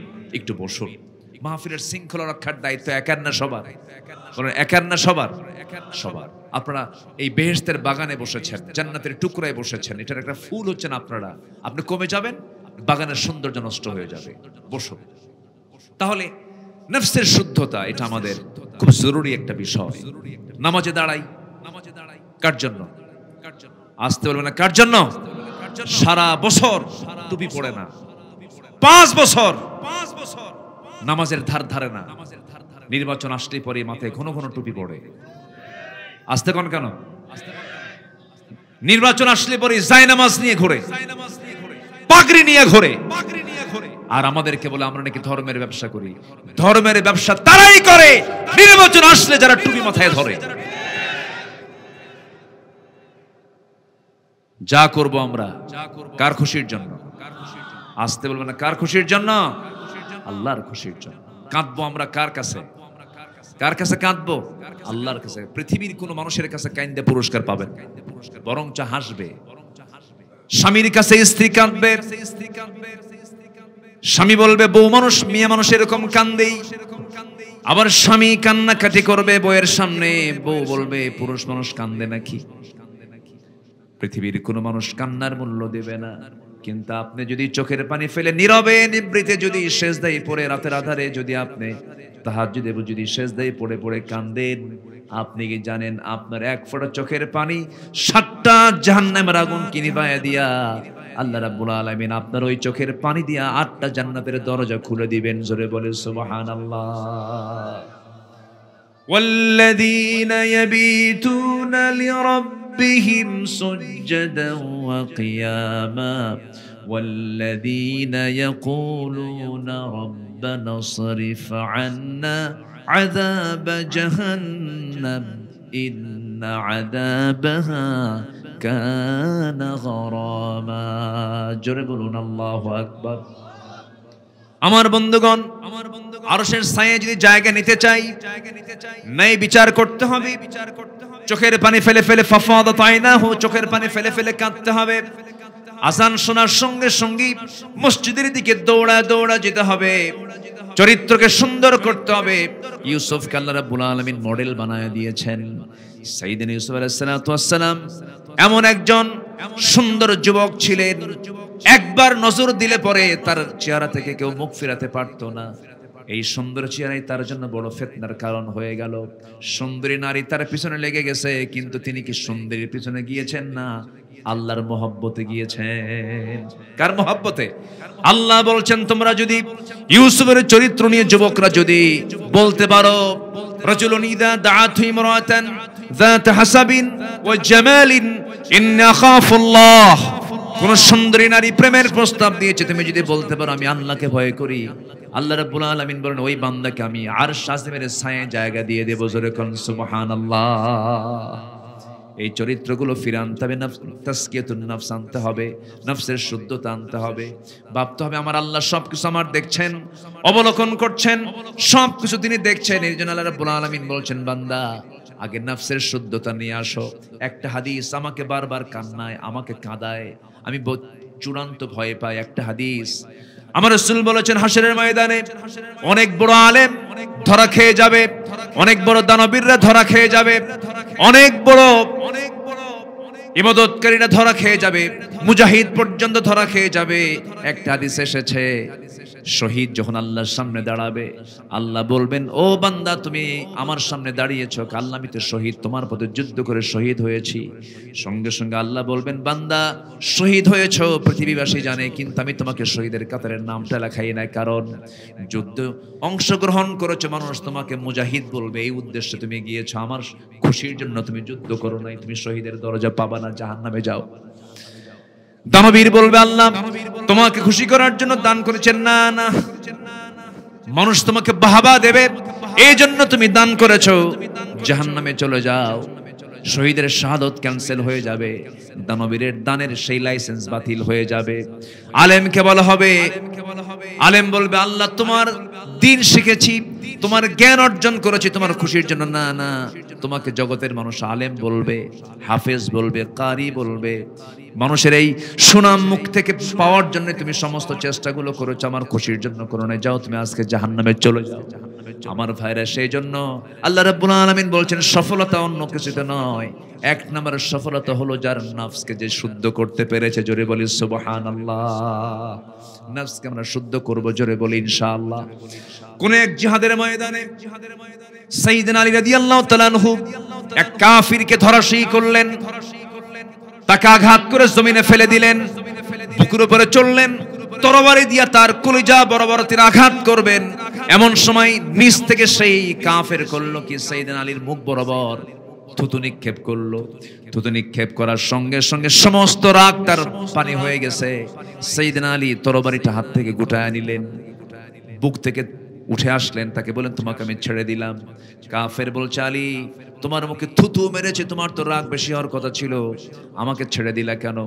সাইয়েদনা আলী বলছেন থুতু মারার রাগ পর্যন্ত আমার ছিল, তোর প্রতি আমার ইসলামের দুশমন, এই রাগটা আমার ভিতরে কাজ করছিল, তুই দিনের দুশমন, কিন্তু তুই যখন আমার মুখে থুতু মেরেছিস আমার ব্যক্তিগত রাগ এসে জমা হয়ে গেছে। এই মুহূর্তে আমি তোকে যদি দুনিয়া থেকে বিদায় করে দেই, এটা আল্লাহর পথে হবে না, এটা আমার ব্যক্তিগত রাগের প্রতিফলন হবে। কিয়ামতের দিন আমাকে খুনির কাতারে যেতে হবে, আমার নফসের শুদ্ধতার জন্য আমি তোকে ছেড়ে দিলাম। আল্লাহু আকবার বলে। অতএব সবকিছু হতে হবে কার জন্য? আল্লাহর জন্য। আমার বন্ধুগণ, তাহলে আগে নফসের শুদ্ধতা, এরপরে কি আয়াতের সিরিয়াল অনুযায়ী সূরাতুল আলার ভিতরে আসছে قد أفلح من تزكى وذكر اسم ربه فصلى بل تؤثرون الحياة الدنيا ওয়াল আখিরাতু খায়রু ওয়া আবকা। জোরে বলুন আল্লাহু আকবার। সফলতা হলো 4 কাজে আয়াতের ভিতরে। এই সূরার ভিতরে সফলতার কাজ হলো 4টা। নাম্বার 1 হলো নফসকে শুদ্ধ করতে হবে, জিকির করতে হবে। এই জিহ্বাটা ভিজায় রেখেছেন কে? আসতে বলবেন না কে? এই জিহ্বার চতুর্পাশে মুখের ভিতরে লালাটা সর্বক্ষণ রেখে দিয়েছেন কে? লালা যদি না থাকতো মানুষ কি কথা বলতে পারতো নাকি? লালা যদি না থাকতো মানুষ কি খাবার খেতে পারতো নাকি? লালা যদি না থাকতো গলা কি ঠিক থাকতো নাকি? গলা শুকায় মারা যেত। এই গলা সহ গোটা মুখে আল্লাহ রাব্বুল আলামিন লালা দিয়ে ভরপুর রেখেছেন, যে লালার মধ্যে কোনো স্বাদ নাই। কোনো স্বাদ আছে? লালার কোনো স্বাদ আছে বলেন তো? কানের ভিতরে কিছু ময়লা থাকে, কানের মধ্যে। এই ময়লাগুলোকে এলাকে কি বলে জানি না। কি বলে? খোল। এ তো গরুর খাবার। আচ্ছা, কানের যে ময়লা, এই কানের ময়লাগুলো কিন্তু তিক্ত, তিতা না? এটা কি বলে এলাকায়? হ্যাঁ, তিতা বলে, তিক্ততা। আপনি দেখবেন একটু যদি জিহ্বায় নেন দেখবেন এটা তিক্ত। কেন জানেন? আল্লাহ পাক কানের মধ্যে এই তিক্ততা এই জন্য রেখে দিয়েছেন যেন কোনো পোকামাকড় ভিতরে ঢুকতে নিয়ে যেন আবার চট করে বের হয়ে আসে। সুবহানাল্লাহ বলবেন না? আচ্ছা, কান। চোখের পানি আল্লাহ পাক কি করেছেন? মিঠা না লবণ? আস্তে কয়, মিঠা না লবণ? লবণ করেছেন। কেন? চোখ আল্লাহ পাক বান্দার জন্য মার পেট থেকে যেদিন নিয়ে এসে সেই চোখ নিয়ে আবার কবরে যেতে হবে। এই চোখটাকে আল্লাহ পাক লবণ পানিতে আল্লাহ পাক ভিজিয়ে রেখেছেন।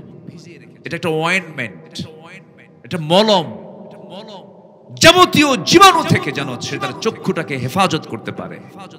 আল্লাহ পাক এজন্য চোখটাকে লবণ পানিতে ভাসমান রেখেছেন। তাহলে একই বডিতে কানের সেফটির জন্য আল্লাহ পাক কানের উপাদান করলেন হলো তিক্ততা দিয়ে, চোখের পানি করলেন লবণ দিয়ে, এবং চোখের নিচের অংশই আবার আপনি চলে যান মুখের কাছে, মুখের লালা করেছেন। কি কোনো স্বাদ আছে? স্বাদ না। মিষ্টি করলে, এই লালা যদি মিষ্টি হতো পৃথিবীর কোনো মিষ্টি আপনার মিষ্টি লাগতো না। আল্লাহ পাক লালাকে স্বাধীন করে দিয়েছেন। কেউ তো সুবহানাল্লাহ বললেন না?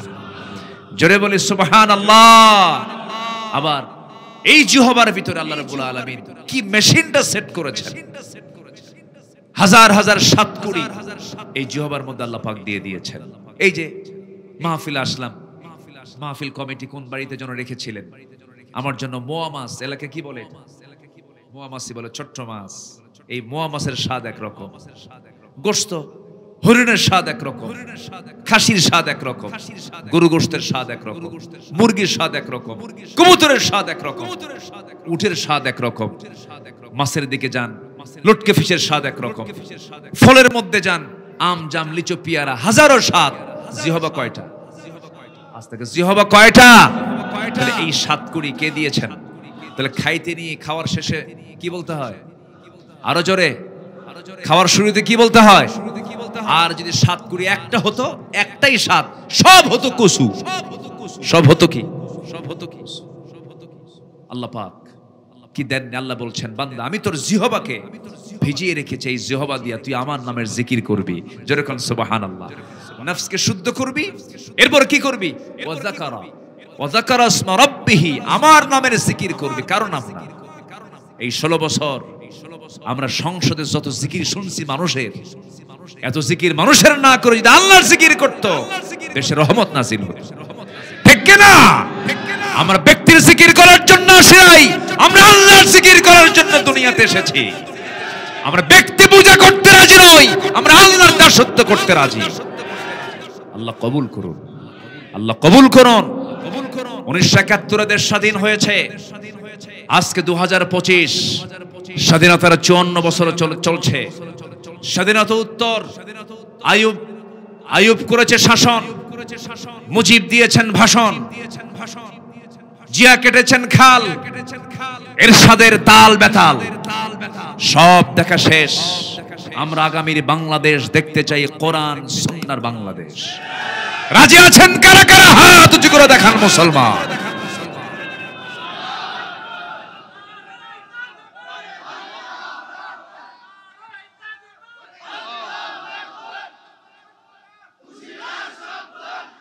আল্লাহ কবুল করুন, জোরে বলি আমিন, আরো জোরে আমিন। জিকির করব কার? বান্দার না আল্লাহর? বান্দার না আল্লাহর? বান্দার জিকির করে লাভ কি? ও তো পালাবে একদিন। ইয়াউমা ইয়াফিরুল মারউ মিন আখিহি ওয়া উম্মিহি ওয়া আবিহি ওয়া সাহিবাতিহি ওয়া বানিহি, সবাই থেকে পালাবে। কেউ আমার বন্ধু যিনি, জিকির হবে কার? সে আল্লাহর জিকির হবে। ওয়া যাকারা ইসমা রাব্বিহি ফাসাল্লা। সবাই কি নামাজ পড়তে রাজি আছেন? কয় ওয়াক্ত নামাজ? আসতে বলবেন না, কয় ওয়াক্ত নামাজ?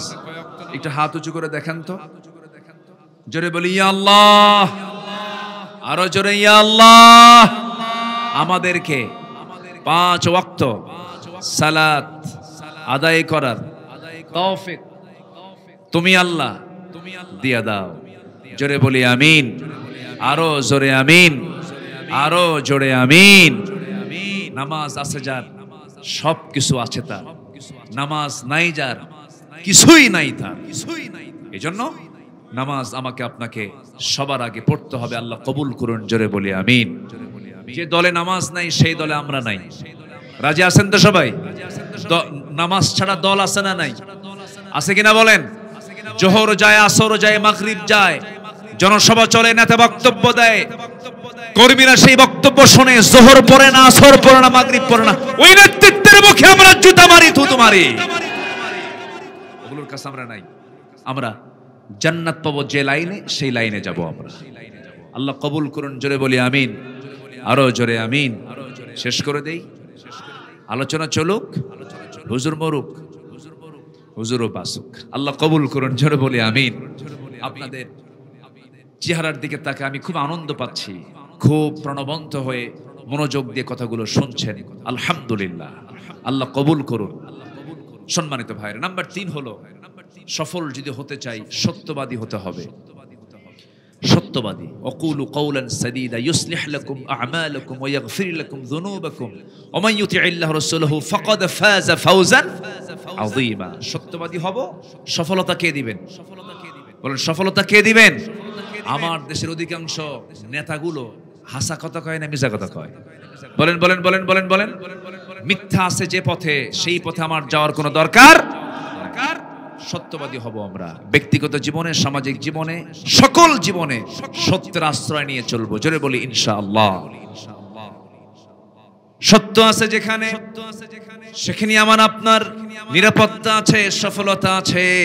মিথ্যা দিয়ে সাময়িক কিছু বিজয় আসতে পারে, কিন্তু মিথ্যার বিজয়টা কখনো চিরস্থায়ী নয়। মিথ্যার ফলাফল হলো ভয়ঙ্কর। মিথ্যা দিয়া, ছলচাতুর দিয়া 2 নাম্বারই করলে পরে কি হয়? নিকটতম ইতিহাস বাংলাদেশে ঘটে গেছে। একদিন আগেও তার জানা ছিল না আমাকে দৌড় মেরে দিল্লি যেতে হবে, দিল্লি তাকে দৌড় মারতে হয়েছে। এই জন্য সততার আশ্রয় নিয়ে আমরা চলবো, সত্য কথা আমরা বলবো, সত্য পথে আমরা চলবো। ধোঁকাবাজি যে বান্দা করবে সে ধোঁকায় নিজে পড়বে। আল্লাহ পাক বলছেন, তুমি কৌশল করো, আমি তো উত্তম কুশলী। এই জন্য আমরা কৌশল করব না। আল্লাহ পাক আমাদেরকে সত্য পথে চলার তৌফিক দান করুন, জোরে বলি আমিন। শর্ট করে ফেললাম। সততার বিশাল পুরস্কার আছে। একজন বড় পীরের কথা মনে হলো। আমার দেশে পীরদের প্রতি মানুষের শ্রদ্ধা আছে, এই জন্য পীর শব্দটা বলে ফেললাম। আমি পীরকে নিজেও মহব্বত করি, পীর ভালো জিনিস। কিন্তু আমার দেশে সালা পীর, তেনা পীর, আউলা পীর, ন্যাংটা পীর, ঘোড়া পীর, কুত্তা শাহ, ডাইল শাহ, এরকম কিছু আছে না নাই বলেন তো? এগুলো পীর না, এগুলো ভণ্ড। এগুলো কি?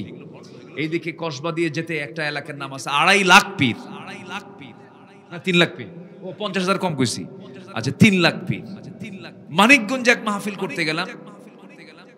তো মাহফিলে আমি আলোচনা উঠবো, তার আগে একজন বলতেছে, হুজুর আপনি এমন গ্রামে মাহফিল করতে আসছেন, এই গ্রামে 350 পীর আছে। কত পীর আছে? তাহলে ওই গ্রামে কি সবাই কি মানে গ্রামের সদস্য না সবাই পীর? সবাই পীর। হুজুর সবাই পীর 350, কিন্তু একটাও নামাজ পড়ে না। এই হচ্ছে অবস্থা। সম্মানিত ভাইয়েরা, পীরদের পীর ছিলেন আব্দুল কাদের জিলানী রাহমাতুল্লাহ আলাইহি। ইরাকের মানুষ ছিলেন, জিলান শহরে তার বাড়ি ছিল। ছোট্ট জীবনে তার মা তার সন্তানকে শেখাচ্ছে, বাবা জীবনে কখনো মিথ্যা কথা বলবা না, কখনো মিথ্যা কথা বলবা না, যাও। স্বর্ণ মুদ্রা তার হাতে দেওয়া হলো। সেই স্বর্ণ মুদ্রা পকেটে করে রাতের আধারে চলাফেরা করছেন, যাচ্ছেন শিক্ষার উদ্দেশ্যে। তালিবুল ইলম, রাস্তায় ডাকাত ধরা পড়েছে, ডাকাত ধরে ফেলেছে, তার আগের জনদের কাছ থেকে সবকিছু ছিনতাই করে নিচ্ছে, জোরপূর্বক মানে আঘাত করে নিয়ে নিচ্ছে। আব্দুল কাদের জিলানী এবার তাদের মুখোমুখি হয়ে গেলেন। ছোট্ট মানুষ, সবাই বলছে এই তোমার কাছে কি আছে? কে যে আমার কাছে, আমার পকেটে এই যে স্বর্ণ মুদ্রা আছে, এটা আছে, এটা আছে, সব বের করে সামনে রাখছে। ডাকাত কয়, যা বললাম তাই তুমি সহজ সরল মনে বলে দিলা কেন? বলতেছে, আমার মা আমাকে বলে দিয়েছেন জীবনের যে প্রান্তেই থাকো না কেন কখনো মিথ্যা কথা বলবা না। ডাকাতদের চোখ দিয়ে টপ টপ করে পানি পড়ছে। ডাকাত দল সব মিলে একসাথে ছোট্ট আব্দুল কাদেরকে চুমু খেয়ে বলতেছে, তোমার এমন সুন্দর বচন, সুন্দর কথা আমাদের জীবনকে পরিবর্তন করে দিল। তারা ডাকাতি ছেড়ে দিল। সততার অবশ্যই পুরস্কার আছে না নাই? আমরা সততা নিয়ে চলবো, জোরে বলি ইনশাআল্লাহ। নাম্বার 4 হলো তাকওয়া যারা অবলম্বন করবে। আমি যতগুলো আয়াত বলতেছি সমস্ত আয়াতের মধ্যে আপনি আফলাহ খুঁজে পাবেন, ফাউজুন খুঁজে পাবেন, ফাইজুন খুঁজে পাবেন। তাকওয়া যারা অর্জন করবে তারা কি হবে? আল্লাহ রাব্বুল আলামিন বলছেন, মাইয়ুতিইল্লাহা ওয়া রাসূলাহু ওয়া ইয়াখশাল্লাহা ওয়া ইয়াত্তাকিহি ফাউলাইকা হুমুল ফাইজুন। সূরা নূর আয়াত নাম্বার 52। তাকওয়া যারা অবলম্বন করবে তারা ফায়েজ হবে, তারাই সফল হবে। নাম্বার 5 হলো যারা ধৈর্যশীল হবে তারা সফল হবে। ইমানদার কি মেজাজি হবে না ধৈর্যশীল হবে? ইমানদার কি রাগী হবে না ধৈর্যশীল হবে? রাগ কি কোনো যোগ্যতা নাকি? রাগ কিন্তু কোনো যোগ্যতা নয়, ধৈর্য হলো সবচেয়ে বড় যোগ্যতা। রাগ করতে নেই কোনো যোগ্যতা, পরিশ্রম করতে হয় না। রাগ করতে কোনো পরিশ্রম লাগে না, কিন্তু ধৈর্য আনতে গেলে অনেক বড় ধৈর্যের পরিচয় দিতে হয়, অনেক বড় বেগ পেতে হয়। এই জন্য আমরা ধৈর্যশীল হব, ধৈর্যের পিরামিড হয়ে যাব। এই পৃথিবীতে যত নবী ছিলেন প্রত্যেকটা নবীর মধ্যে সবচেয়ে কমন একটা গুণ ছিল, সেটা হলো ধৈর্য। কি ছিল বলেন? ধৈর্য। আদম থেকে নিয়ে রাসূল পর্যন্ত সবার মধ্যে ধৈর্য ছিল। আল্লাহ রাব্বুল আলামিন যারা ধৈর্যশীল হবে আল্লাহ রাব্বুল আলামিন তাদের ব্যাপারে বলছেন, ইন্নী জাযাইতুহুমুল ইয়াওমা বিমা সাবারু আন্নাহুম হুমুল ফাইজুন। জোরে বলুন আল্লাহু আকবার। ধৈর্য আছে যার সফলতা আছে তার। বলুন তো, নামাজ আগে না ধৈর্য আগে? ভালো করে কোন, নামাজ আগে না ধৈর্য আগে? ইস্তাঈনু বিস-সাবরি ওয়াস-সালাহ। আল্লাহ পাক সবরটাকে আগে দিয়ে বললেন, নামাজের আগে ধৈর্য, ধৈর্যের সাথে নামাজ পড়ো। নামাজে আপনি দাঁড়ায় গেলেন, ধৈর্য নাই, ইমাম একটু সূরা লম্বা করেছে, পেছন থেকে গলা ঝাড়ি, এরকম মুসল্লি আছে না নাই বলেন? সব শেষ হয়ে গেল। আমি এমন দৃশ্য দেখেছি, ফজরের নামাজে দাঁড়িয়েছে মদিনা মুনাওয়ারায়, 2 রাকাত নামাজ শেষ করেছেন ইমাম সাহেব, লেগেছে 40 মিনিট। এই 40 মিনিট টাইম নিয়ে যদি মুরাদনগরের কোন গ্রামের মসজিদে যদি ইমাম সাহেব নামাজ পড়তে যায়, নামাজও শেষ, মুসল্লি সব এক জায়গায় হয়ে বলবে, হুজুর আপনার তো টাইম আছে, কিন্তু আমাদের তো টাইমের গুরুত্ব আছে। আপনার তো কাজ না, আমাদের তো কাজ আছে। টোপলা বাঁধবেন, চাকরি শেষ। কি ঠিক কিনা কোন? 40 মিনিট ধরে নামাজ পড়াই কে? এতক্ষণ আপনার কোনো কাজ নাই, তো আমাদের তো কাজ আছে। সম্মানিত ভাইয়েরা, তাহলে ধৈর্যের দরকার আছে না নাই বলেন তো? সংসার জীবনও ধৈর্যের দরকার আছে কিনা বলেন? ব্যবসার জীবনও দরকার আছে না নাই বলেন? তাহলে ব্যবসায়িক সফলতা, সাংসারিক সফলতা, ঈমানের সফলতা, সকল সফলতার জন্য ধৈর্যের দরকার আছে না নাই? আমরা ধৈর্যশীল হব, জোরে বলি ইনশাআল্লাহ।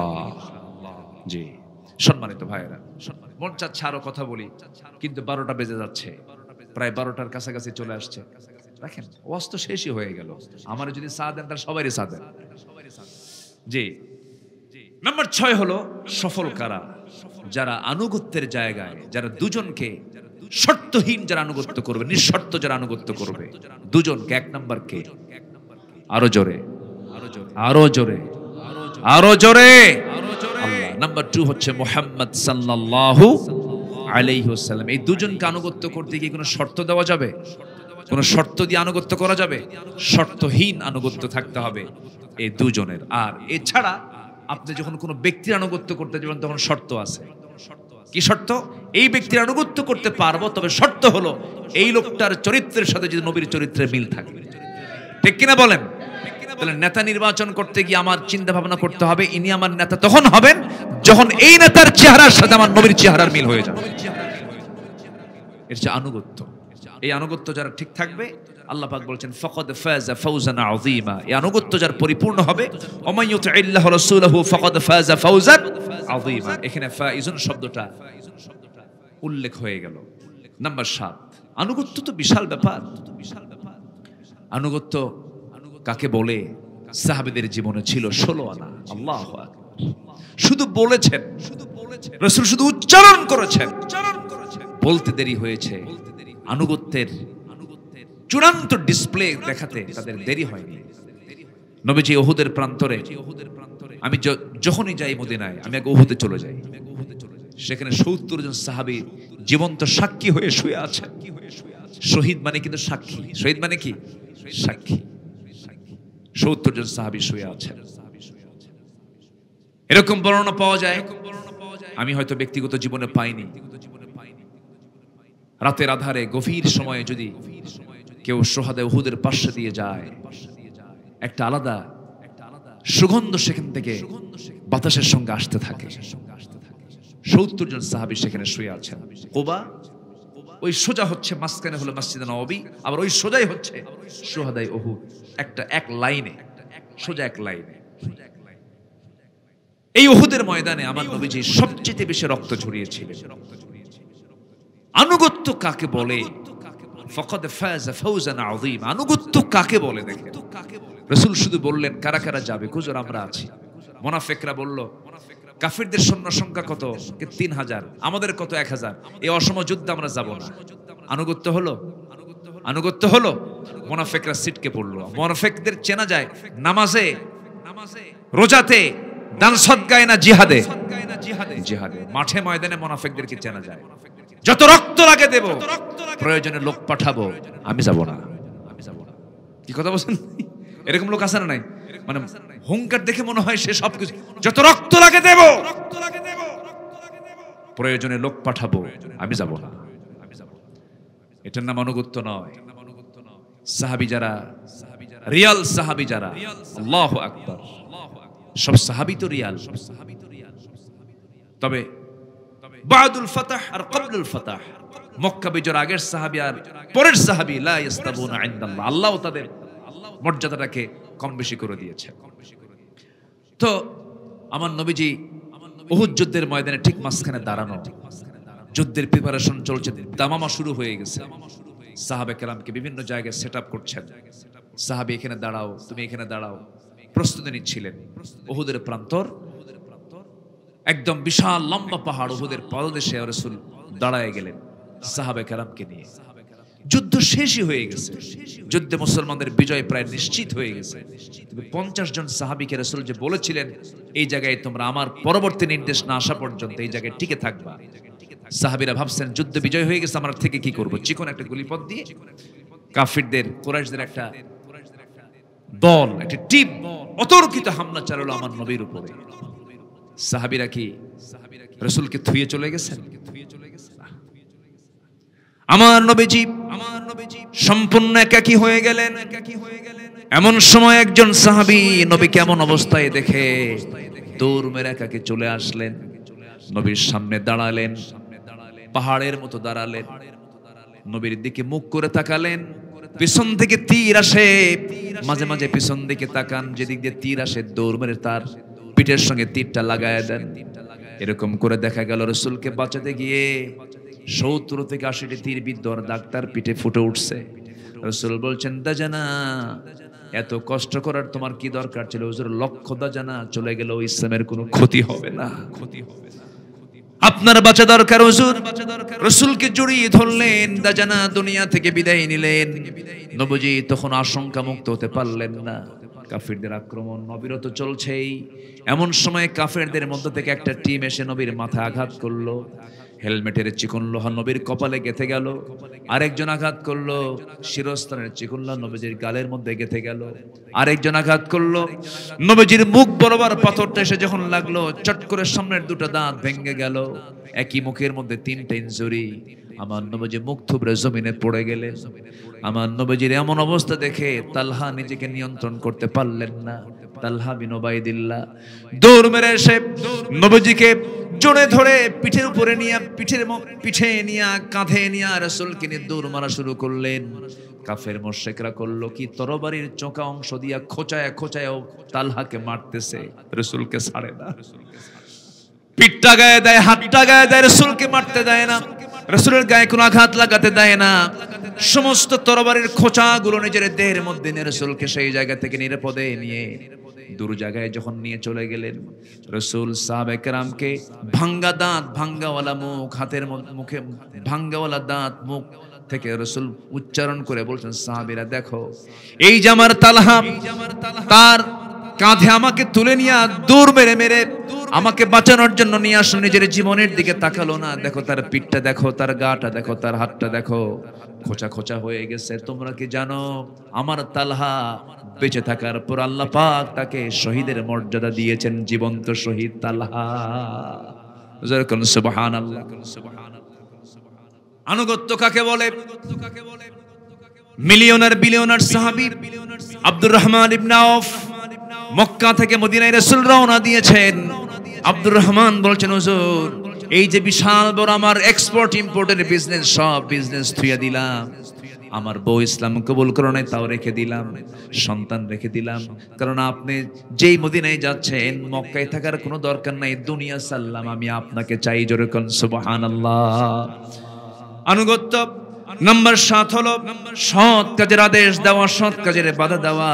এই কাজটা যারা করবে তারাই সফল হয়ে যাবে। আয়াতটা খুব কমন আয়াত, যারা পারেন, ওয়াল তাকুম মিনকুম উম্মাতুন ইয়াদউনা ইলাল খায়রি ওয়া ইয়া'মুরুনা বিল মা'রুফি ওয়া ইয়ানহাউনা আনিল মুনকার ওয়া উলাইকা হুমুল মুফলিহুন। এরাই হবে সফল, যারা সৎ কাজের আদেশ দেবে, সৎ কাজের বাধা দেবে।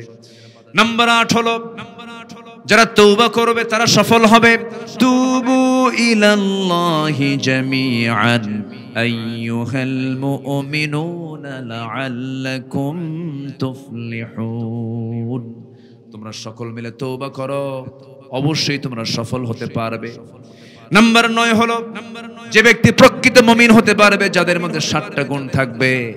ঈমান যারা আনবে, নামাজ যারা ঠিক মতো আদায় করবে, লজ্জাস্থানের যারা হেফাজত করবে, ওয়াদা যারা ঠিক রাখবে, আমানত যারা ঠিক রাখবে, এরপরে যাকাত যারা ঠিক মতো আদায় করবে, তারাই হলো সফল। قد أفلح المؤمنون الذين هم في صلاتهم خاشعون والذين هم عن اللغو معرضون والذين هم للزكاة فاعلون والذين هم لفروجهم حافظون। নামাজ অনর্থক কথা থেকে জিহ্বাকে সুরক্ষা, জিহ্বাকে বিশ্রাম দেওয়া, লজ্জাস্থানের হেফাজত করা, এরপরে যাকাত ঠিক মতো আদায় করা। নাম্বার 5 হলো ওয়াল্লাযীনা হুম লিআমানাতিহিম ওয়া আহদিহিম রাউন ওয়াল্লাযীনা হুম আলা সালাওয়াতিহিম ইউহাফিজুন। যারা ওয়াদা ঠিক রাখবে, যারা আমানত ঠিক রাখবে। নাম্বার 7 নামাজ দিয়ে শুরু, নামাজ দিয়ে শেষ। যারা নামাজের ক্ষেত্রে যারা যত্নশীল হবে, হেফাজত যারা করবে নামাজের ব্যাপারে, আমি আল্লাহ তাদেরকে জান্নাতুল ফেরদাউসের মালিকানা দিয়ে দেব। আল্লাহ কবুল করুন, জোরে বলি আমিন, আরো জোরে আমিন, আরো জোরে আমিন। অনেক বাড়িতে মা বোন, সবার বাড়িতে তো মা বোন আছে, আমার আলোচনা অনেক মা বোন শুনছেন। মা বোনদের উদ্দেশ্যে একটু হালকা বলতে চাই, এক রাত তো সব কথা বলা যায় না। মেয়েদের 1 নাম্বার কাজ হচ্ছে পর্দা। 1 নাম্বার কাজ কি বলেন? পর্দা। নামাজ আছে, পর্দা নাই, নামাজ কবুল হবে না। রোজা আছে, পর্দা নাই, নামাজ কবুল হবে না। স্বামীর আনুগত্য আছে, পর্দা নাই, নামাজ কবুল হবে না। যত কল্যাণমূলক কাজই করুন না কেন, মেয়ে যে নারীর পর্দা নাই, লবণ শূন্য তরকারি। লবণ শূন্য কি? তরকারি। যে তরকারিতে লবণ নাই খাওয়া যায়? খাওয়া যায় না। অর্থাৎ মেয়েদের সবচেয়ে বড় অর্জন হলো লজ্জাশীলতা। লজ্জাশীলতা যার আছে তার মধ্যে পর্দা আছে। পর্দা যার আছে তার মধ্যে কি আছে? লজ্জাশীলতা আছে। কিন্তু আজকে সাহসী অভিনেত্রী বলে হলো কি কাকে জানেন? ওরে কাপড় চোপড় খুলে সব খুলে দাঁড়াইছে সাহসী অভিনেত্রী, যেরকম নাউজুবিল্লাহ। আজকের এই নোংরা দুনিয়া, উলঙ্গ দুনিয়াতে, অর্থাৎ আজকের দুনিয়াটা হয়ে গেছে এখন চামড়া দেখানোর প্রদর্শনী চলছে। এখন এই উলঙ্গ দুনিয়ার মাঝে আমার মা আপনাকে চ্যালেঞ্জ হিসেবে আপনার পর্দা অবলম্বন করতে হবে, ইমানকে টিকে রাখতে হবে। একটা মাছ আছে যে মাছটার বসবাস হলো কাদাতে, মাটির গর্তের ভিতরে, কিন্তু কাদার মধ্যে 24 ঘন্টা থাকার পরও তার শরীরে চুল পরিমাণ কাদা স্পর্শ করে না। বাইম মাছ। কি মাছ? বাইম মাছের ছোট যেটা, ওটাকে কি বলে এলাকায়? মানে ওর ছোট ভাই গুতুম মাছ না? গুতুম মাছ। এই গুতুম মাছ, বাইম মাছ, এরা কাদায় থাকে, কিন্তু কাদার কোনো চুল পরিমাণ কোনো বিন্দু এদের শরীরে খুঁজে পাওয়া যায় না। আমার মা, আপনাকে থাকতে হবে এমন করে, এই হাজারো বেপর্দার পরিবেশের মাঝে আপনাকে পর্দা নিয়ে চলতে হবে। আল্লাহ পাক মাদেরকে তাদের সবচেয়ে বড় অর্জন গায়রে মাহরাম কোন পুরুষের সাথে দেখা সাক্ষাৎ না করা। বোরকা পরলেই পর্দা হয় না। আমি কি ভুল বললাম? বোরকা পরলে কি পর্দা হয়ে যায়? পর্দাটা হচ্ছে কেমন পর্দা? 100% পর্দা হচ্ছে সেটাই যে তার চাচাতো ভাইয়ের সঙ্গে দেখা করে না, মামাতো ভাই, খালাতো ভাই, দুলা ভাই। দুলা ভাইটা হচ্ছে মারাত্মক। দেবর আল হামু আল মাউত, দেবর হচ্ছে মৃত্যু তুল্য। দেবরের সঙ্গে আরো দেখা করা যাবে না। দেবর, ভাসুর, চাচাতো, মামাতো, খালাতো ভাইদের সঙ্গে দেখা করা জায়েজ। আসতে কোন কেন দেখা করা জায়েজ? কিছু কিছু দুলা ভাই আছে খুব দুষ্ট, শুধু শালির গা টিপে, গায়ে সিমটি মারে। এরকম কিছু দুষ্ট দুলা ভাই আছে না নাই বলেন? শালি কি করবে? বোনের হাজবেন্ড মাঝে মাঝে আবার কয় হুন্ডায় ওঠ, হুন্ডায় উঠায়।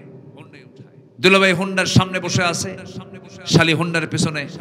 চিন্তা করে দুলাভাইয়ের গায়ের সঙ্গে গা লাগলে কেমন হয়, একটু ডিস্টেন্স বজায় রেখে দূরে বসে, যেন গায়ে যেন না লাগে, টাচ যেন না লাগে। কিন্তু দুলাভাই এমন সামনে যে এমন ব্রেক মারে, এক ব্রেকে গ্যাপ পুরো। অতএব ওই হুন্ডায়, যে হুন্ডায় গ্যাপ পূরণ করে, ওই হুন্ডায় চড়ার দরকার কোনো দরকার নাই। যুবকরা, গার্লফ্রেন্ড থাকা যাবে না। গার্লফ্রেন্ড এই শব্দটা হলো ওয়েস্টার্ন, পশ্চিমাদের তৈরি করা কথা। কোন গার্ল বন্ধু, গার্ল ফ্রেন্ড, বান্ধবী থাকতে পারে না। পুরুষের বান্ধবী জীবনে একটা হবে, সে হচ্ছে তার বউ। ঠিক কিনা বলেন? আর একজন নারীর জন্য কি বয়ফ্রেন্ড বলে নাকি? হ্যাঁ, বয়ফ্রেন্ড, বিএফ জিএফ, বয়ফ্রেন্ড থাকবে নারীর জীবনে একজন, সে হচ্ছে তার বৈধ স্বামী। ইজাব কবুল হবে, দুজন সাক্ষী সামনে থাকবে, বাবার উপস্থিতিতে মেয়ের বিয়ে হবে, চতুর্দিকে এলান হয়ে যাবে যমকের বিয়ে হচ্ছে। এই বিয়ের বৈধতা নিয়ে বুক উঁচু করে সামাজিক মর্যাদা নিয়ে স্ত্রীর সঙ্গে প্রেম করো, স্ত্রীর সঙ্গে মহব্বত করো, এটা হবে জান্নাতের কারণ। অন্যের বইয়ের দিকে তাকায়ও না। অন্যের বইয়ের দিকে তাকানো কিছু লুচ্চা টাইপের লোক আছে না নাই বলেন? আছে না নাই? ওরা বিয়েও করে না, ওদের বিয়ের দরকার নাই তো, বিয়ে তো এক ঝামেলা। ওরা বিয়ে এক ঝামেলা মনে করে, এগুলো নোংরামি। এই নোংরামি থেকে যুবকরা বের হয়ে আসতে হবে। বিবাহ পূর্ব কোনো প্রেম শব্দ নেই। প্রেম বিয়ের আগে হয় না, পরে হয়? পরে হবে প্রেম। বিয়ের আগে কোনো প্রেম হয় না, বিয়ের আগে হয় হচ্ছে নোংরামি, দুষ্টামি, জিনা, ব্যভিচার। বিয়ের আগে কোনো প্রেম হয় না। গাছের গোড়ায় গোড়ায়, পার্কের বিভিন্ন মোড়ে মোড়ে এই যে তোমরা যে দেখতে পাও, এগুলো কোনো প্রেম নয়। এগুলো সব 1.5 হাত লাঠি দিয়ে পিটায়া সোজা করতে হবে। এগুলো সুযোগ দেওয়া যাবে না। এগুলো মানে হলো অসুখ বিসুখ, রোগ, বিভিন্ন রোগ সমাজের মধ্যে জারি হয়ে যাবে এবং এটা সমাজে মহামারী আকার ধারণ করবে। জেনা আছে যেখানে, নতুন রোগ আছে সেখানে। আল্লাহ পাক এই সমস্ত অপকর্ম থেকে আল্লাহ পাক আমাকে আপনাকে হেফাজত করুন। জোরে বলি আমিন। নিজের মেয়েকে পড়াবেন, সমস্যা নাই, পর্দা নিয়ে পড়াবেন, খেয়াল করতে হবে। সেদিন আমি গত বছর আমার চুয়াডাঙ্গা মাহফিল ছিল, আমি খাইতে বসছি, এক মুরব্বী এসে বলে, হুজুর আমার বড় মেয়ের জন্য একটু দোয়া করবেন। কেন? বড় মেয়ের বিয়ে দিছি কোথায়? ঠাকুরগা। চুয়াডাঙ্গা হলো খুলনা, আর ঠাকুরগা হলো রাজশাহী ডিভিশন, রংপুরের ওই মাথায়। এত দূর বিয়ে দিলেন। ঘটককে হুজুর মোবাইল, ঘটককে মোবাইল। কেমনে হুজুর ফিজিক্স কেমিস্ট্রির ক্লাস করে, মাইক্রো বায়োলজির ক্লাস করে, প্র্যাকটিক্যাল লাগে, অনলাইনে ক্লাস করে, ভালো একটা মোবাইল কিনে দিলাম হুজুর, মোবাইল কিনে দিয়েছি পড়ার জন্য, ও যে এইদিকে আরেক লাইন খুলছে তা তো জানি না। তো এই বিষয়গুলো আমরা সর্বোচ্চ খেয়াল করার চেষ্টা করব। আল্লাহ রাব্বুল আলামিন এই প্রযুক্তির দুনিয়ায় প্রযুক্তির মিসইউজ না করে প্রযুক্তিকে সঠিকভাবে কাজে লাগায়া যেন আমরা ঈমানকে ঠিক রেখে আমাদের পরিবার, আমাদের সন্তান, আমাদের সমাজ যেন আমরা পরিচালনা করতে পারি, সেই তৌফিক সবাইকে দান করুন। সবার ফজর হবে তো ইনশাআল্লাহ, সবার ফজর হবে তো ইনশাআল্লাহ। এই মাহফিল শুরু হলো, এই মাহফিল যেন কিয়ামত পর্যন্ত আল্লাহ জারি রাখেন, এই দোয়াটা করে আল্লাহ কবুল করুন, জোরে বলি আমিন। যে আমরা দোয়ার দিকে যাব, আমরা চাইবো আল্লাহর কাছে দোয়ার আগ দিয়ে আজকের এই প্রোগ্রামের সম্মানিত একজন বরেণ্য মেহমান সালাম বিনিময় করবেন, এরপরে আমরা দোয়ার দিকে যাব। কেউ উঠবেন না, আমরা নামাজের মতো করে বসি, আমরা দোয়া দিকে খুব দ্রুত চলে যাব ইনশাআল্লাহ।